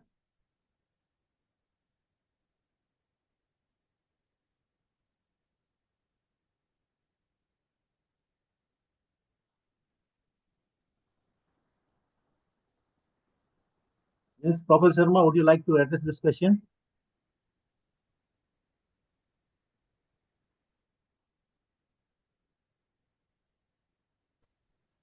मतलब first of all, thank you all the speakers. I mean, wonderful inputs actually, wonderful. Right. Basically, basic. Only thing, Yogesh ji को मेरा question है, योगेश जी जब आप audit करने जाते हैं, because ये to what extent you are looking at these things, मतलब या फिर मतलब because you all are training your auditors also, तो क्योंकि क्लाइंट में बताऊं, इंडिया में the problem with clients, we are facing a lot of problems with clients, even the cream clients, जब ये क्लाइमेट चेंज की बात करते हैं ना और क्यूएमएस का ऑडिट होता है, तो वो लोग बिल्कुल ध्यान नहीं देते हैं, कुछ भी ध्यान नहीं देते क्यूएमएस में। वो बोलते हैं मैं कोई ईएमएस थोड़ी कर रहा हूँ। Yes, yes, yes. समझ गए ना? तो थोड़ा आप Yes, yes, yes. इसके ऊपर थोड़ा प्लीज एलेबोरेट कीजिए कि what should be the approach, during auditing basically, and even during implementation, especially जो MSME सेक्टर है, इवन अच्छे अच्छे पब्लिक सेक्टर भी ESG को अभी तक उन्होंने इंटीग्रेट नहीं किया है इसमें QMS, आप समझे ना? तो anyone would can throw a light, but Yogesh ji क्योंकि let us hear from him also कि what should be the approach.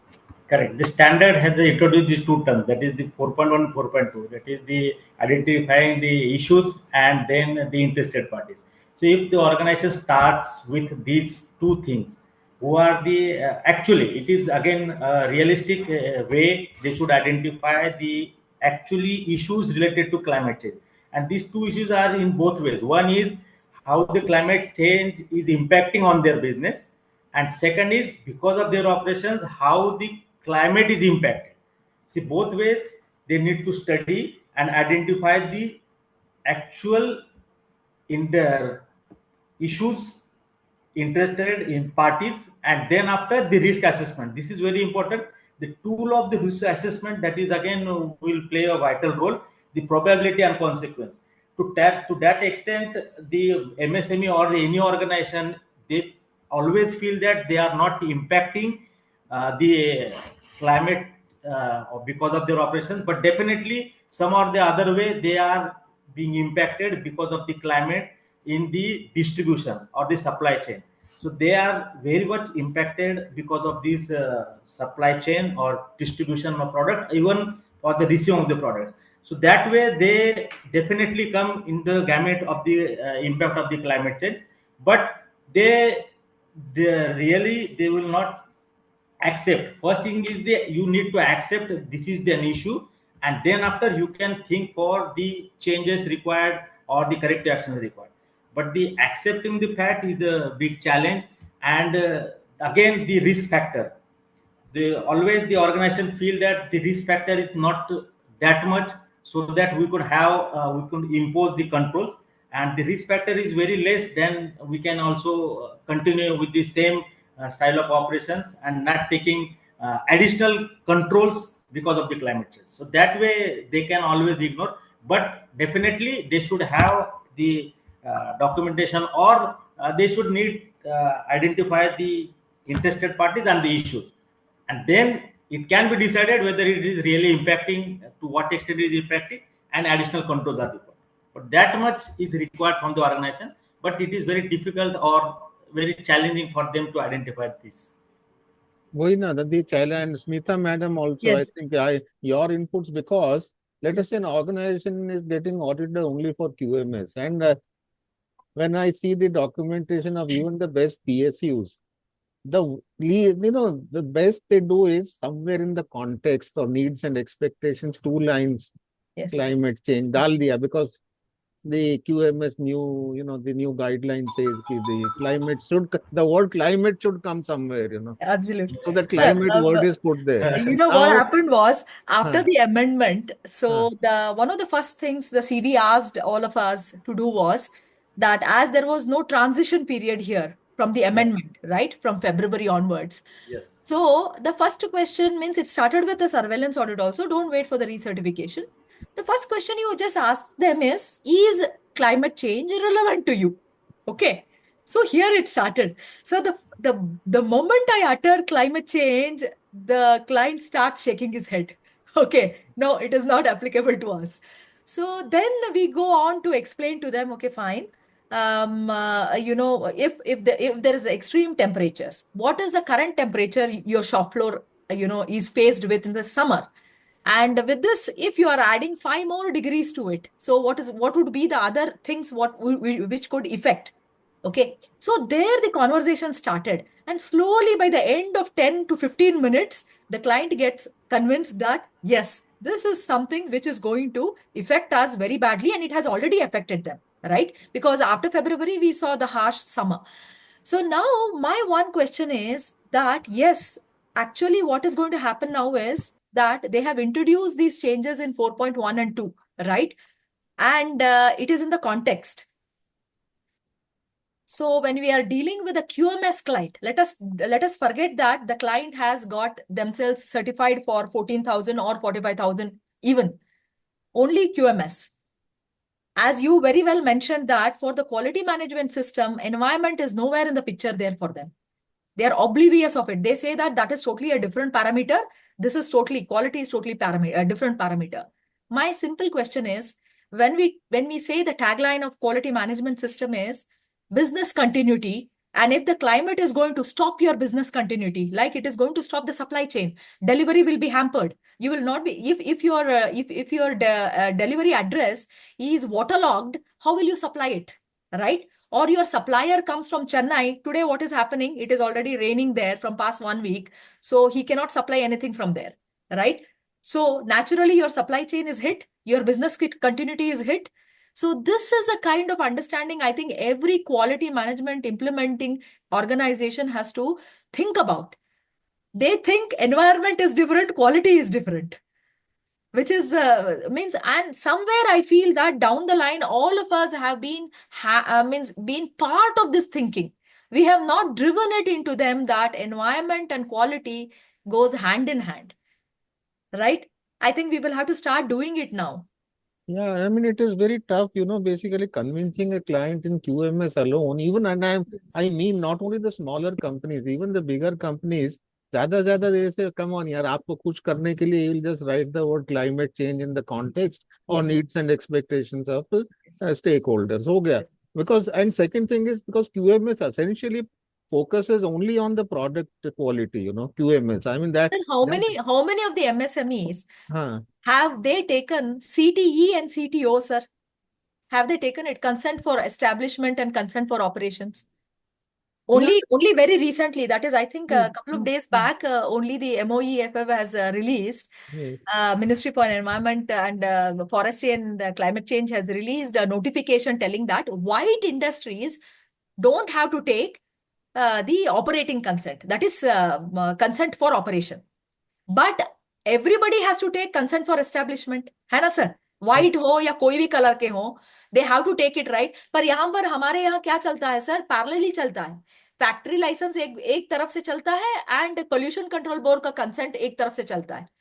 वो Yes. समा and I understand very clearly that both these ministries are acting parallel only.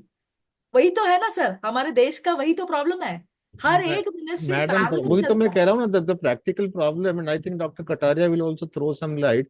The practical problem here is, there is a system beyond QMS, the government system, the state government and CP, the Pollution Control Board. Now industries, doing, hazardous operations, they have white permits, consent to white permit लेके बैठे हैं वो लोग, और वो बोलते हैं नहीं कर लो सर, ये मेरा यहाँ ऑडिट, आ जाओ पर सर, यहाँ माना। पर प्रॉब्लम है कि another problem is there.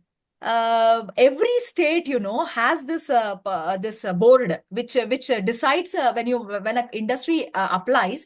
The state pollution control board has a executive board which decides which category these fall on.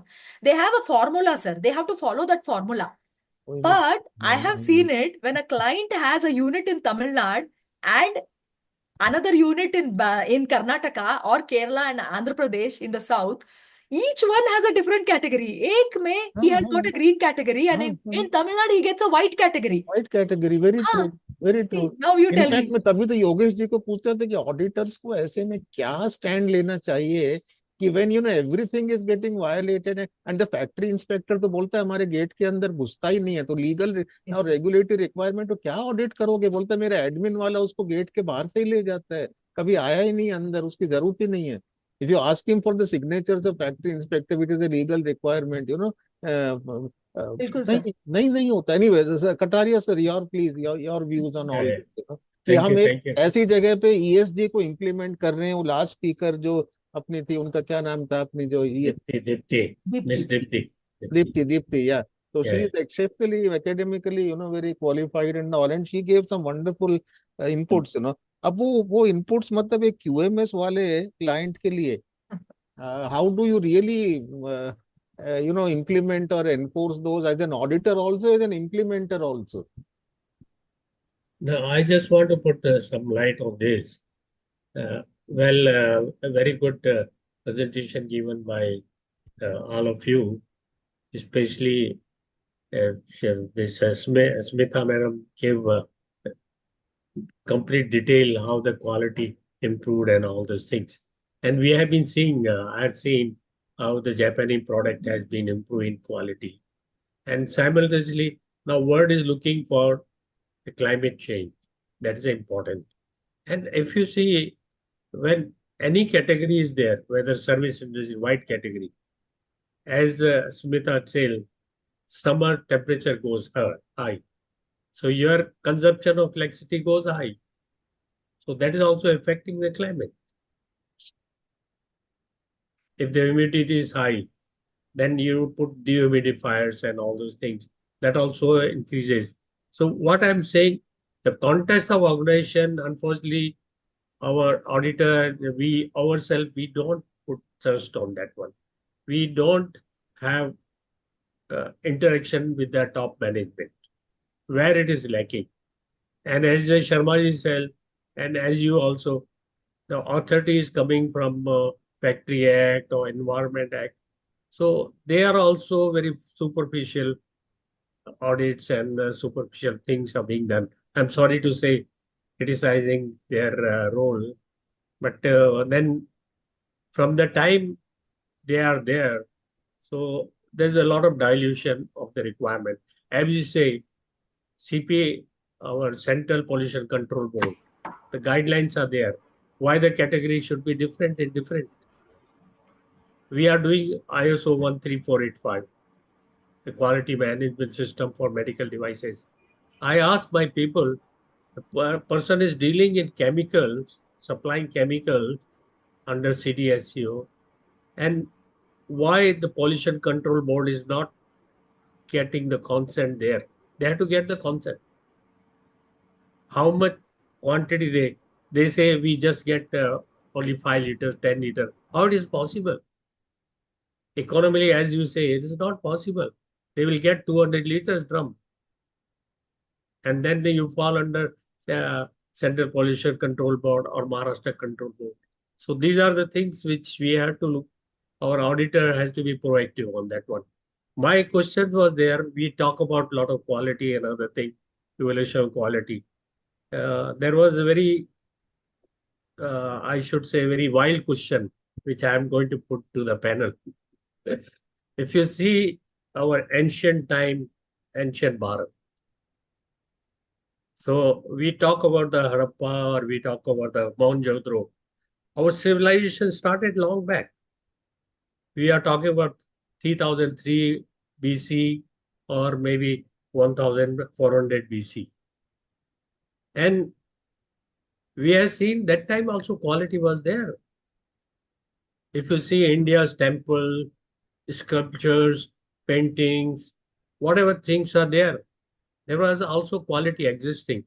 But with the time, we have forgotten our own system of quality and we adopted the Western way of doing the quality. So I want people to correlate with this. And one more question which I would like to say, how ESG, QMS relative climate change and the life cycle. As you say, in the quality also life cycle is important. Raw material which you are purchasing. If you are dealing in the plastics or chemicals, now again, it comes, you are affecting the environment, you are affecting the climate change. So those as a context of organization, as a Yogesh ji has put a lot of thirst on that one, has to be done. So these two basic questions I want, if the panel can put little light on that one. First question about the ancient Bharat. What do you say? Ancient Bharat, to sir, there is no match to ancient Bharat. Look at the architecture of ancient Bharat. Look at the Shivaji ka statue यहाँ आज collapse हो गए and those statues 500 BC वाले आज तक खड़े हुए हैं. मतलब उसे ancient Bharat का तो कोई मुकाबला ही नहीं है ना. Today we have deteriorated actually. In fact, we are behind China in quality. If you look at the global quality, there are a lot of international. Anyway, India has progressed also. India has come quite up. Today it is number 10 in ranking, So, but it is beyond, it is way behind China and all. Look at the civil structures and all. वहाँ पे ये statues वगैरह collapse. Bridges हमारे collapse होते हैं. किसी भी government के under में बने हो, 20-25 साल नहीं चलते. I am not worried about which government made it, Vashi Bridge के समय I don't know which government was there. But Vashi Bridge has to be made new now. The old bridge has been completely decommissioned in 30 years, And the ancient, अगर आप बात करेंगे तो मतलब ancient structures are still there. Rajasthan, all those forts and even those, cannons and whatever you look at, जो भी हमारा काम होता था. So ancient, आज हम तो, in fact, we have gone downhill actually. Today, if you look at the, we were number one in our education, Nalanda, Takshila and all that. Today, not a single university is at number one. Not a single is ranking in the world, So quality overall, if you look, I mean, and who is focusing, who is debating quality? Show me one TV debate where quality is being debated. Or any discussion, other than you, ICS, मतलब कौन कर रहा है ऐसे webinar बताइए? Who is doing it? I mean, honestly, मतलब नहीं, you do, otherwise आज social media से पता तो लगता है कौन क्या कर रहा है. कोई नहीं कर रहा है इस तरह के, the kind of commitment that ICS has. And let me tell you honestly, with all these vendors for the nuclear that we have rejected and accepted, looking at that experience of 1,200 different vendors. I mean, the audits of ICS today are, I mean, much, much, much more stringent than the audit of 80% others in your category, बहुत stringent है आपके. At least your people go and do audits in an environment where there are no audits done, basically, and certificates are issued. So this focus is, amazing, what you all are doing. But however, now people should be ready for that. People should be ready, basically. अभी क्या हो रहा है कि supply chain को pass on कर दो. If there is a product life cycle issue, people pass it on to the next in line of the supply chain, So बोलेंगे, I am not responsible. जिसको मैं दे रहा हूँ, he is responsible. And Smita madam is smiling. I think she also has encountered these situations. Yes, it's a every day in, day out. Daily affair pass it down Yes, there is a huge supply chain मेरे बाप का कुछ नहीं है भैया अगले वाला देखेगा मैं इस पे स्टिकर लगा दूंगा बिल्कुल. Sir, the theme of the whole Quality Day celebration is from compliance to performance. To But the performance problem is that, as Kataria sir asked, I think we are failing in the compliance itself. वो checklist ही wrong है. मतलब if you take any job card in any of the shop floors, in process सारा कुछ tick होता है sir. ये tick का मतलब क्या होता है? Same thing is happening with our bridges also. Tick कर दिया, बस हो गया. So who is going to own it? है ना sir? Who is going to own it? What was a requirement and what was a final, what in process inspection the reading was, कोई मतलब time नहीं है. आप ज्यादा पूछोगे तो बोलेगा कि मतलब we don't have time for that, right? And MSMEs cannot hire one person there to do that entering of the job cards. Now, as an auditor, you tell us what should we do? Correct? So again, all this is there, but I think somewhere, I think when we go back to the ancient times, नियत था sir, है ना sir? वो नियत जो है, that makes a lot of difference in the world, है ना सर? वो नहीं है सर अभी, बस Commitment. सबको, everybody is chasing it, है ना? We are in the race, that's all. Basically, if I would like to answer Dr. Kataria, in ancient time, there was a culture, quality culture was there. And somehow after invasion and all that, that culture was somehow connectivity we lost. And again, same thing happened in India and everywhere. If we talk about the Japan, why Japan became the so prominent name in the quality? Because the quality culture is there. That culture is lacking in India and in so many other countries. Unless that culture is developed, we can't make the good quality in our products and services and all that. That culture, we have to focus on the culture, because what we are doing the academic exercise on webinar, on certificate, on audits and all that. Unless that accountability, that cultures come, cannot be done. Sir वो कैसे लाना है वही discuss हो रहा है कि Negi, how do you influence Negi sir, along with the culture, there are two more factors which are very important. One is the commitment of the people, and the second one, the seriousness and integrity. So there is also very gross failure. Abhi, when people were talking about the pollution control boards, I had seen n number of companies who are running in the MIDCs, and they don't have even the basic pollution control board certifications. So how we are going to change? So this, I think we need to come out with some forum or some organization who is going to take care of all such type of incidences. There's chemical plant and they don't have even the MPCB consent. Engineering company, they don't have the MPCB consent. How this can happen? And the first question is how this can happen. So I think there is a lot of like the integrity and commitment levels also are changing. As you said, the culture is changing. So I will say there is a climate change in the culture and all these such type of factor. It has all diluted. It is diluted and people are actually following the standards of their industry. वहाँ वो थोड़ा सा कर लेते हैं, बाकी QMS वगैरह का I mean this is Kataria sir, the question बड़ा valid था कि यार where are we and where were we? We were at number 1 sir. Today Porsche, BMW and अभी ऐसे रोल मॉडल इंडिया में एक भी बता दीजिए. BMW, Audi, Porsche, these three company जिनके बेस्ट प्रैक्टिसेस आज भी ऑटोमोबाइल इंडस्ट्री फॉलो कर रही है. We are followers today, not the pioneers.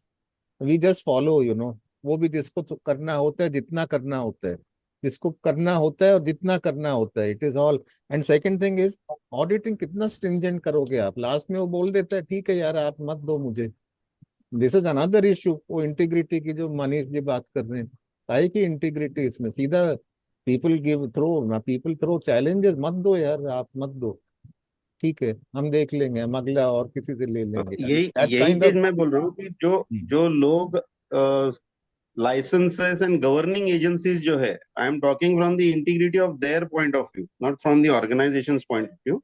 because if the rule and the laws has to be very strict, जो somehow अपने इधर it's very difficult, like it's a big question mark. अभी अभी ICS कितनी कोशिश कर रही है एजुकेशन सेक्टर का है now we contacted so many people including those oldie groups जो हमारे बहुत तगड़े फैंस थे आईसीएस के एक जमाने में I mean Yeah. They are also not coming forward reluctantly आ रहे हैं मैं उससे पूछूंगा and one worst experience that we had is we contacted the director of a group of schools and he says I'll ask my partner and the partner says कि क्या बात कर रहे हो यार 10,000 रुपए में मैं आईएसओ तुमको लाता हूँ एजुकेशन सेक्टर का अब आप इंटीग्रिटी और इसकी इंडिया में बात कैसे करोगे बोलो कहाँ पे Yes, करोगे सर मैं वही बोल रहा हूँ, जब वेबसाइट के ऊपर दिखता है कि 10,000 में आपको सर्टिफिकेट मिलेगा, 50 लोग फोन करते हैं, तो why the governing agencies do not take any action on these type of governing bodies? Agencies Manish ji मत लेट अस फॉरगेट हम जितना इन्फ्लुएंस कर सकते हैं let us do I mean, the Yes, experience the- has been very bitter. SEBI is supposed to be a governing and regulatory agency, BSE, and what has happened, you see, basically, अभी तक चल रहा है controversy. yes. The Deepti want to chairman, say something, yes. हाँ, controversy चली रही है. So, Wait, Dipti, one second. Anand had raised his hand. Anand ji, you wish to comment before Dipti comes in? Yeah, thank you, sir, and good afternoon, everyone. This is wonderful topic which has been, and this is I say this is our day because we all quality people sitting here and discussing various topics, and I believe that we owns this responsibility to get all these implementation and the balls keep rolling.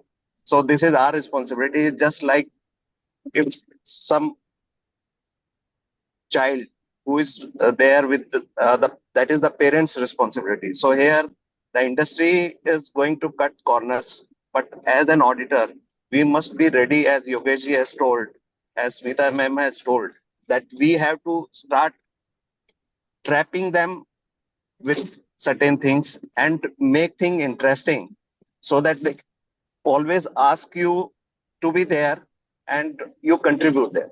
So in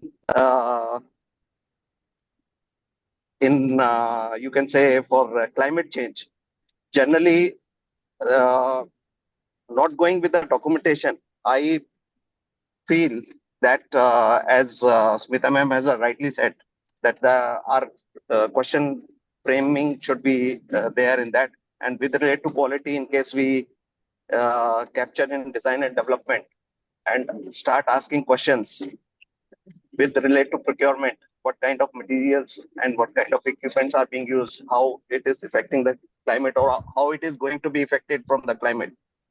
Then in the production and services requirement, what all things is being done, and then how it is being controlled. So these are the key focus areas where we can generate a interest. If we go back in our older days, there are very few companies who are following this practices. Now we will not talk for the people who are not wanting to follow. So there are two side always. One is white and other one is black. So I feel we should go with the white and increase the value and volume of white. So that is my contribution, and we can add value. And I'll request the members also to apprise their expertise, how we can do better. So our contribution to the nation, our contribution to the MSME, to the industry, how we can do it. Thank you. Thank you, Anand ji. Dipti, you wanted to say something. Yeah, actually, when we are thinking about integrating some system, so there are always opposition, but there are examples where even government has made an effort, and there are organizations who are also making an effort. Like we have the Ultratech one, which has come up with honeycomb type of structures in the buildings. You instead of just taking the normal cement, so they are trying to implement, but everything takes a time. So with that time frame, we have to start getting ready. And as rightly said by Kataria sir, that it is the culture. So earlier the culture was like people were thinking about everyone. It was responsibility that everybody was interested in taking. right now what has happened is there is a group of people who are ready to just think about their interest, and we have to obviously make them also aware. So what I feel is the awareness part is very important. Every stakeholder, as I said, every stakeholder, the customer feedback, now customers are interested. Until unless the demand is not there, the supply will not change. So when the demand increases, like we want a house wherein there is a consideration of sustainability materials. So then only the producers will think about it. So it is the responsibility of every stakeholder, not only just the organizations. Everybody is interested in their interest.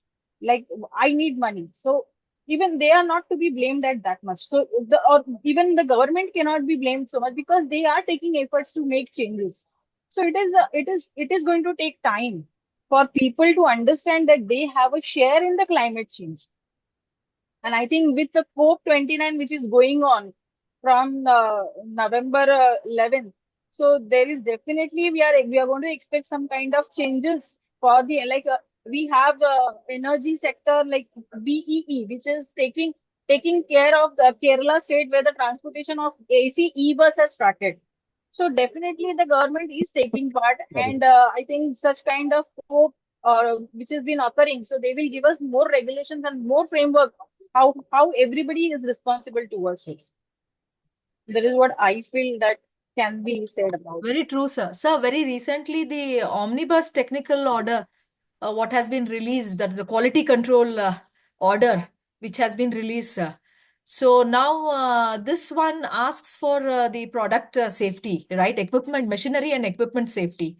So BIS has started taking the registration, and they have listed down in the schedules the number of industries, varieties of industries. That means literally everybody. That is why they call it as omnibus. Now, BIS doesn't have the workforce to implement it because they say that from August 2025, you cannot even preserve it. That means if you have any equipment which doesn't meet this omnibus technical order requirement, then it is illegal. So for that, BIS will do surprise inspections and so many things will be there. Who can do it? BIS doesn't have the resources. I think it will come back to us, the CBs, to do all this. So I think that way government will be roping in us. And lately what I have seen is, as Deepti madam very correctly mentioned, the customers are going to drive it. So these days, I ask customers, customers ask me, do you do anti-bribery certification, 37,001, right? And they're asking for the customer approved supplier questionnaire is very, very explicitly and clearly asking them, have you undergone sustainability assessment or audit? If you have not, then we are going to refer you to our, what you say, sustainability assessment partner who is going to do it. And who is this? He is not sitting in India. He will be sitting in their own parent country. He's a global partner. So as she said, they will drive it. They will, because they are going to do a first stage of online audit, and then the team comes here to see in reality is everything in place. So I think the customers, that is the MNCs, are going to drive us. And I think ESG is that is how the supply chain, even though ESG is now only for the first 1,000 listed companies, it will be for every one of us. That is, every MSME will have to fulfill it. Right, ma'am? Sumit sir Yes, have ma'am. one question, Even I think, ma'am. Sumit sir raised his hand. So, sir, please. Oh, I have a different take to this. I don't know, sir. Mohenjo-daro, it's like, the old saying, in Rome be like Roman. So if everyone's, in a particular pattern, you'll meet that pattern. China, I think, is 20 years ahead of us even today. So they make super superior products. And I think if we do not accept that China's much superior technology, I think we are, trying to fool ourselves by saying that there is no competition. वो बोलते हैं ना, बिल्ली अगर दूध P रही है तो आंख बंद कर लेती है, so no one's watching. It doesn't work like that. Second is, I think the whole gamut of getting CBs to do everything itself, I think, is wrong. The old standards were focusing purely on quality, 21 points, bang on. It had statistical techniques. We were talking only about quality. We were talking about, improvement. We were talking about everything. Suddenly, you feel that the CBs are, roaming around with magic wands with voluntary standards where it is not mandatory for anyone to have anything. Voluntary people can't drive regulation. So I think we are wrong in saying that we will be able to drive somebody to change. It's not possible. Climate change, I think, will make difference to organizations only which will, and this is the hard hitting fact, because suppose I am a IV manufacturing unit, water matters to me. So water level depletion matters to me. Then climate change matters to me. If it is not involved with my business, if it is somewhere there round the corner, I am okay with a couple of degrees up down. I can raise awareness as an auditor.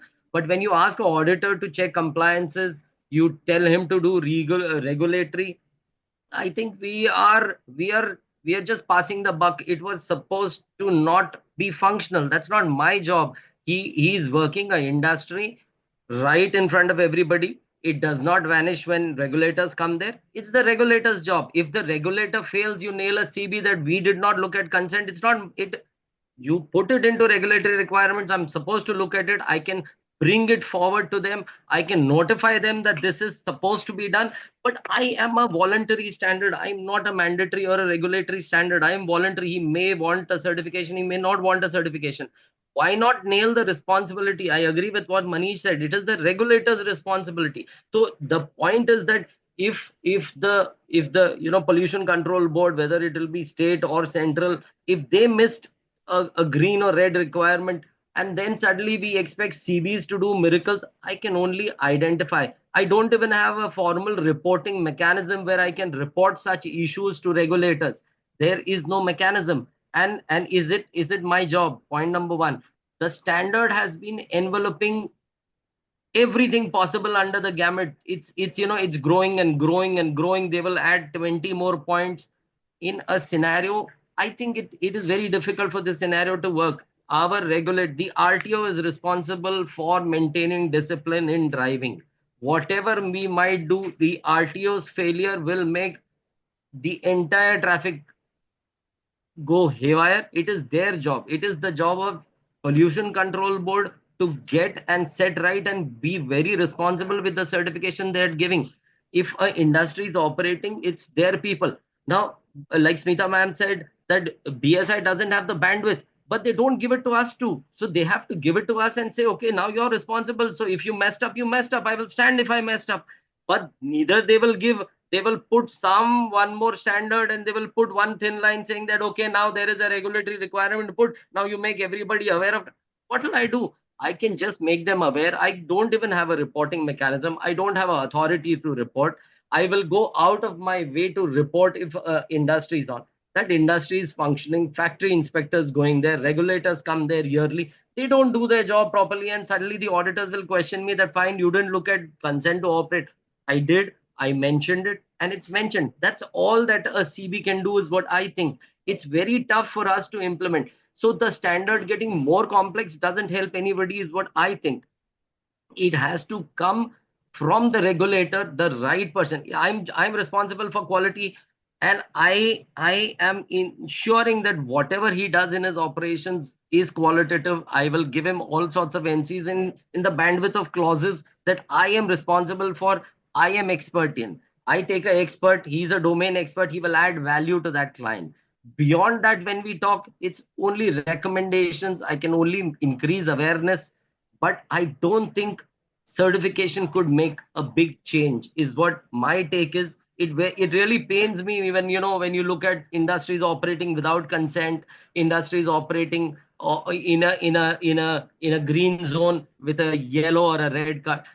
It's so painful. It's so painful, but there's nothing that the CB can do. You can just make them aware, make them sensitize, and that's it. You have no authority, and unfortunately the standard expects us to do everything possible, which I think is very difficult from my take as an auditor, because it only increases my pain and grief that I'm supposed to be doing a lot of things without any authority, or max I can pull off my certificate. That's all I can do, which how the industry works. It doesn't work like that. Ma'am, I really need your comments, because you look at other CBs too. So I would want comments there, because how much, other than creating awareness, can you make a difference?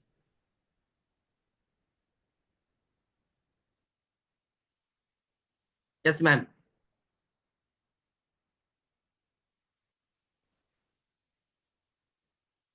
Smita ma'am.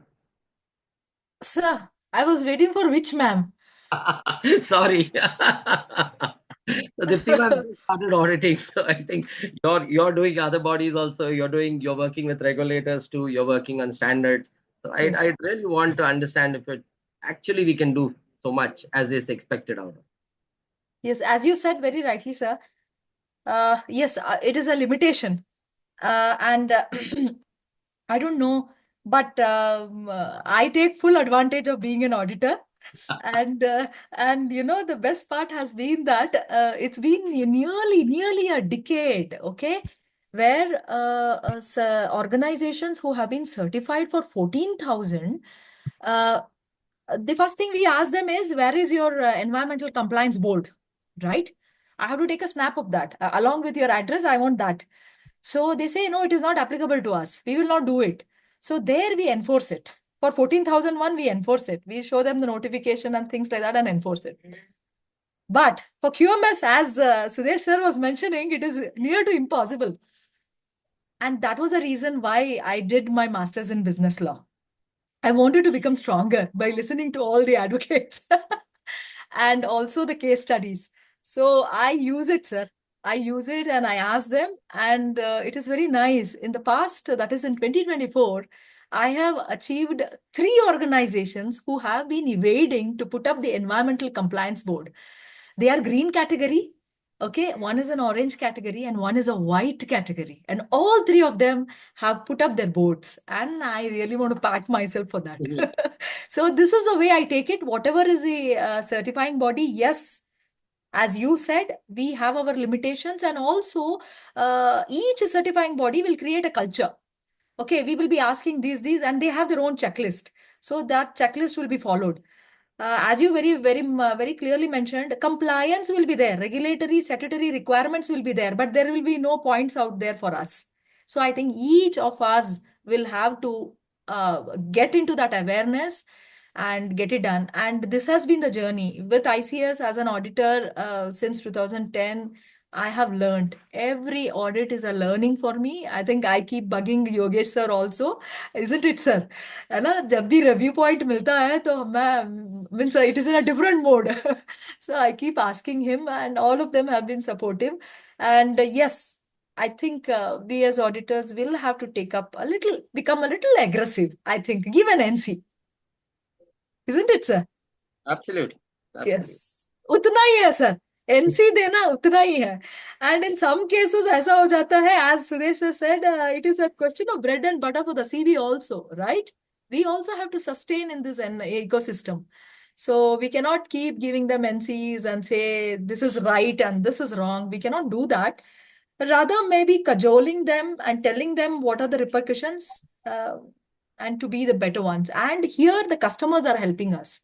Customers are helping us because they are also asking the same questions as we are asking.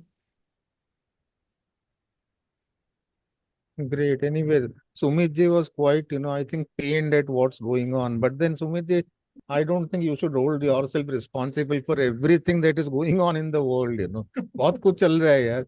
And your business is a multi-billion-dollar business, certification and all. So this will continue. This will continue, but you have to, balance. But we have a moral responsibility. I feel the standard should not put it morally on us because we do not have any kind of authority to implement a lot of things. So when you talk about regulations, just what can I do? Even if suppose there is no regulation, I can just pull off my certificate. That's all. You either don't ask me that question to ask. Is my problem is with the standard developers. You're expecting a man. If, for example, you're expecting me to take charge of your child. Your child is your baby. You're going to look at it. Your neighbor, all our children, your neighbors can just, go and comment and gossip about your child. That's all they can do. Giving a NCs like that, I can just gossip about it. Fine. But your child is your responsibility. It's the board's responsibility. It's the regulator's responsibility. You're suddenly asking me to take charge of your child. It becomes very painful that I am expected to, take care of Sudesh Sharma's child, but I don't have any authority on him. So it pains me even more because I see it happening. My problem is that I see it happening and I can't do much about it, and it pains me even further. That's वो विडंबना बोलते हैं ना sir, जो एक विडंबना है कि क्या करो क्या, मतलब you can't do anything, you can't change it, you can't change compliances, and the factory inspector who was supposed to not issue the license and the factory shouldn't have existed, he wouldn't have come to me for certification. It's the failure there. It's gone through all that daily. Every year there have been compliances. Every year they've been given MSME. Our regulators are also all parallel streams. Factory, I'll tell you a basic flaw, sir.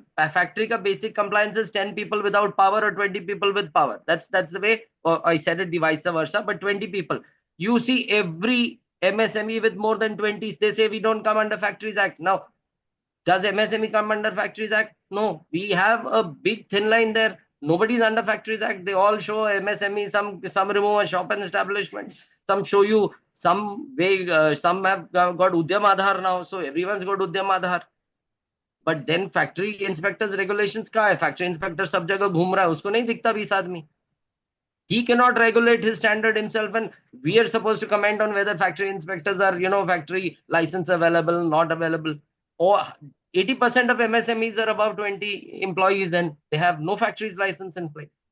80% of them. But what's the rule? It means I'm supposed to look at stat and regulatory, and what's my hold? So there's a lot of lacuna, sir. We have parallel streams, parallel governments. We've got so many regulators that we don't have a single window channel. China is very straightforward, a single window channel. That's what we need. So you're putting up a factory, it's the same office which will look from giving you a license to issuing. It's like, land is under collector. So one person issues you everything. So there nothing goes wrong, sir. Nagar Rachna, approval, Talati, that's a superb system. But for operating a factory, there is no such single window. You could go through so many parallel windows and yet be into operations. Similar thing is there in UAE and Gulf countries. Everywhere, sir. Only Defense Department takes care of environment, safety, everything. They take care, approvals, everything under single umbrella. But Kataria Sahib has more resilience. He also sees all these things. But itna Sumit ji pained ho rahe hain, Kataria Sahib, he has taken it. Chalo yaar, duniya mein. See, sir, Dr. Chidambaram once said, Sumit ji, when people asked him why government is delaying your funding and all that. So Chidambaram was the chairman AEC. वो बोलते हैं यार, see, I come from a Sanatan. He was born and brought up in Meerut. Imagine, Dr. Chidambaram, chairman AEC, यार. Sanskrit I've पढ़े seen थे वो. But he's got some amazing And what he said, what he amazing said? persona, 6'2". He got a lot of. अरे वो क्या बोलते हैं, see, I have come up, I have become the chairman AEC despite the system, despite the educational system of this country. So अगर आपको flourish करना है, despite what's going on, you have to flourish. Don't take umbrage under, things like, यार यहाँ पे तो ऐसा है, सिस्टम खराब है, जो पिक्चर में बोलते हैं ना, मेरी लड़ाई सिस्टम के खिलाफ है. सिस्टम वैसा ही है जैसा ब्रिटिश छोड़ के गए थे. कुछ फर्क लग नहीं रहा है ज्यादा, मतलब सिस्टम में नहीं लग रहा है ऑनेस्टली. क्वालिटी हमारा रिस्पॉन्सिबिलिटी है, वो हम बखूबी value add karte hain. And I'll be very honest, sir, except for this regulatory portion, we add a lot of value. Yes. Our auditors take technical experts in their domain. We add a lot of value. But these are some things which, I think should be kept away from auditors so that, it's not we don't have authority to do that. I can see, okay, theek, you don't have a mechanism for, purchase. You don't have a mechanism for sale. You don't have a mechanism production. You don't have control. You don't have recall. You don't have methods. That's my baby. That's where my expertise is. And I can morally, ethically and technically do a superb job there and ensure that compliances are met with and that is available, because that's what my job is to do, and that's what my authority is. So if there I'm not giving an NC, believe me, I'm going wrong. If my auditors are not giving an NC, they're going wrong, and that's my job, because it's categorically my job. But यहाँ थोड़ा जाके फंस जाते हैं जहाँ हमारा वो domain नहीं है. तो that's what I feel कि स्टैंडर्ड में पहले ये सब इतना ज्यादा डिटेल में नहीं था, सर. अभी जैसे इंटरेस्टेड पार्टीज डाल दिया. It's such a big word, sir. मतलब how many people understand what is interested party? How many people do an interested party evaluation? There are so many, मतलब it's so many. Are we looking at their sectors? So बहुत ज्यादा उलझ जाते हैं, sir. मुझे लगता है जितना क्वालिटी को सिंपल रखो तो it is very simplistic and you will achieve the desired results. The moment you make the pyramid too high, ऊपर जाके it becomes a little tough. Anyway. Sorry, I took a lot of time. No, you didn't take time. This was a very valid point कि मतलब this इन्होंने क्या किया, they made it a small MBA book, जैसे MBA का होता है ना कोर्स, वो MBA कोर्स करो और मैनेजमेंट करो. And you're right. I mean, उन्होंने क्या किया, मालकॉम बाल्ड्राइज अवार्ड को टेम्पलेट बना के नया स्टैंडर्ड बनाया है. Let me tell you now. Now, Malcolm Baldrige talks about all societal responsibility, this societal. इन्होंने थोड़ा उसको rephrase कर दिया है हर चीज को. You understand? लिया वहां से है पूरा. Malcolm Baldrige was still considered to be the highest award for quality, which IMC RBNQ जो है, you know, RBNQ award जो IMC का जो इंडिया में काफी prestigious है.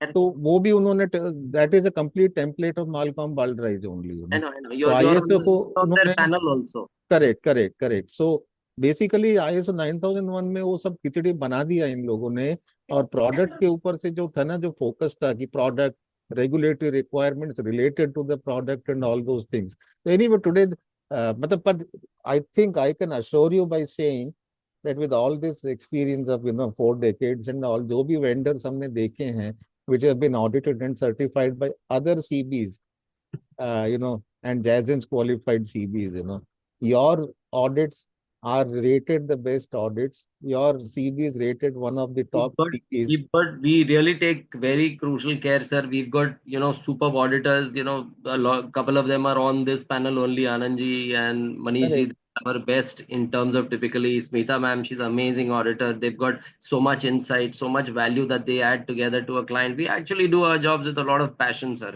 So थोड़ा ऐसा लगता है कि, नहीं, इतना ज्यादा मत करो. अब दुनिया में बहुत कुछ हो रहा है. You can't be, and even the ISO standard says for activities under your influence और कंट्रोल, तो नहीं है तो नहीं है ना. गॉड सेरेनिटी प्रेयर है ना, God give me the courage to change things I can, right? Sir, I think there is a question from Manish, sir. Hello. Manishji. Basically just want to say few things on climate change, because that also is a burning topic for the auditing or auditors nowadays, as Smita madam also has said about the same. I think from the prima facie point of view, if you are a QMS certified organization and if you want to look for the climate change and all, तो बहुत सारे जो छोटी कंपनियां या MSMEs होती है तो पहले ही बोल देते हैं कि ये तो हमारे लिए कुछ एप्लीकेबल नहीं है, इससे हमारा कुछ लेना देना नहीं है करके. But as Smita madam rightly said, you have to interrogate, you have to go ahead, you have to start the interaction. And मुझे ऐसा लगता है कि from the auditing and the implementations perspective, we should look for the aspect impacts related to the major aspect impact related to the organizations which will contribute for the environmental pollutions, basically. So that I think we have to start asking the organizations who are just QMS certified. And as far as the climate change is concerned, I think we also need to be very clear what we are going to, how we are going to define what is climate change. Like when we say what the impact of climate change, now the routine climates are going to remain the same more or less over the period of, over the 12 months period basically. कि जैसा अभी temperature है, जैसा पूना में temperature है वो 14 degree से 40 degree है, इतने में रहने वाला है. विंटर्स में it will be around 10 degrees to 20 degrees and so on. But climate change, I think what standard is looking for is the extreme changes. Like there is a cloud burst or there are the landslides, just like we had in Kulu Manali and all. We had a terrible floods and all the flash floods and all, and which disturbed all the overall the living beings and the industries and the commerce industries. So I think that also we need to look from, क्योंकि general MIDC में जहाँ पे ना तो कोई mountain है, ना तो कोई नदी है, ना तो और कोई ऐसा कोई इम्पैक्ट की जो क्लाइमेट की वजह से ऑर्गेनाइजेशन के ऊपर ऐसा कोई मेजर इम्पैक्ट हो. मुझे लगता है कि majority of the organisation they will say कि नो इम्पैक्ट, या हमारे ऊपर ऐसा कुछ होता नहीं है करके. बट यस, राइटली सेड कि वी नीड द ऑर्गेनाइजेशन का क्लाइमेट के ऊपर क्या इम्पैक्ट हो सकता है, that of course we can drive on. So that's the thing I just wanted to share. Thank you, sir. जितना इन्फ्लुएंस कर सकते हो कर दो यार अपने लेवल पे, बस बात वही है. एंड आज के दिन कोई ऐसा तो प्रोविजन है नहीं कि अगर उसने बहुत कुछ उसमें डॉक्यूमेंटेशन में नहीं किया, वो नहीं किया तो NC दे दो. ऐसा तो एडवाइजरी में नहीं लिखा है ISO की फिलहाल. तो बाद में भले ही वो कर दें, but at least at our level I think Kataria sir will make the last comment on this. We can do influence them to some extent, कि यार ठीक है, इसको कंसिडर तो किया करो, इतना सब हो रहे तो. True. I think that's the attitude Yeah, I taken think by other Dilip cities ji, also. When I, huh. I Ji, sir, think continue, it's high continue, sir. time. I think we should. Please. We should conclude now. नहीं साहब Basically, का it's, soon it's a, लेते हैं ना, साहब का yes, सुन लेते हैं ना, yeah, 2 yeah, point. that only, yes, that only. It's a very big topic. Basically, I feel that the integration is the need of hour because so many departments are working parallelly, as Sumiji rightly said. So let's have the final view of Dr. Kataria on this, and then we'll continue. Yeah, my final view is basically climate change is directly related to energy and natural resources. Now it depends on industry to industries. So auditor had to be proactive and they should look into the hidden things about the climate change. That's all I have to say.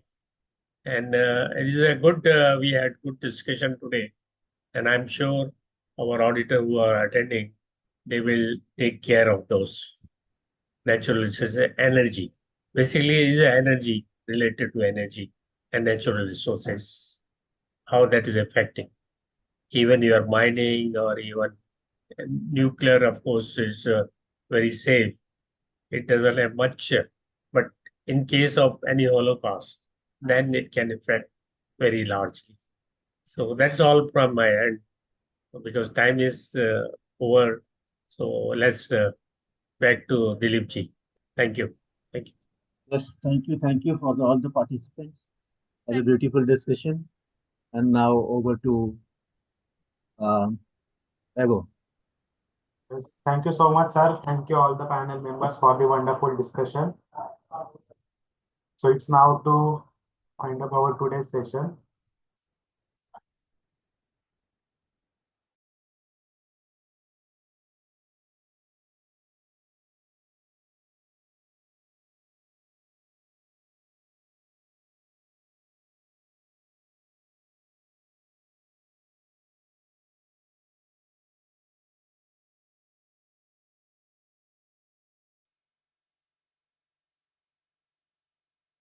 ICS plays to provide you all its research and development integrated management system, that is QMS, GMS, and OHSS. Excellence in education management. ISO made easy in Gujarati, Marathi, Telugu, and Hindi. For reading any of the above book, please contact me, Shushma Kinderkar, on the given contact details. Feedback form. Please register on www.sadgunsan.org and go in your login and give your valued feedback to us. So thank you all the speakers and participants who were participating in today's webinar. So now it's time to officially close the session. Thank you everyone. Have a nice day.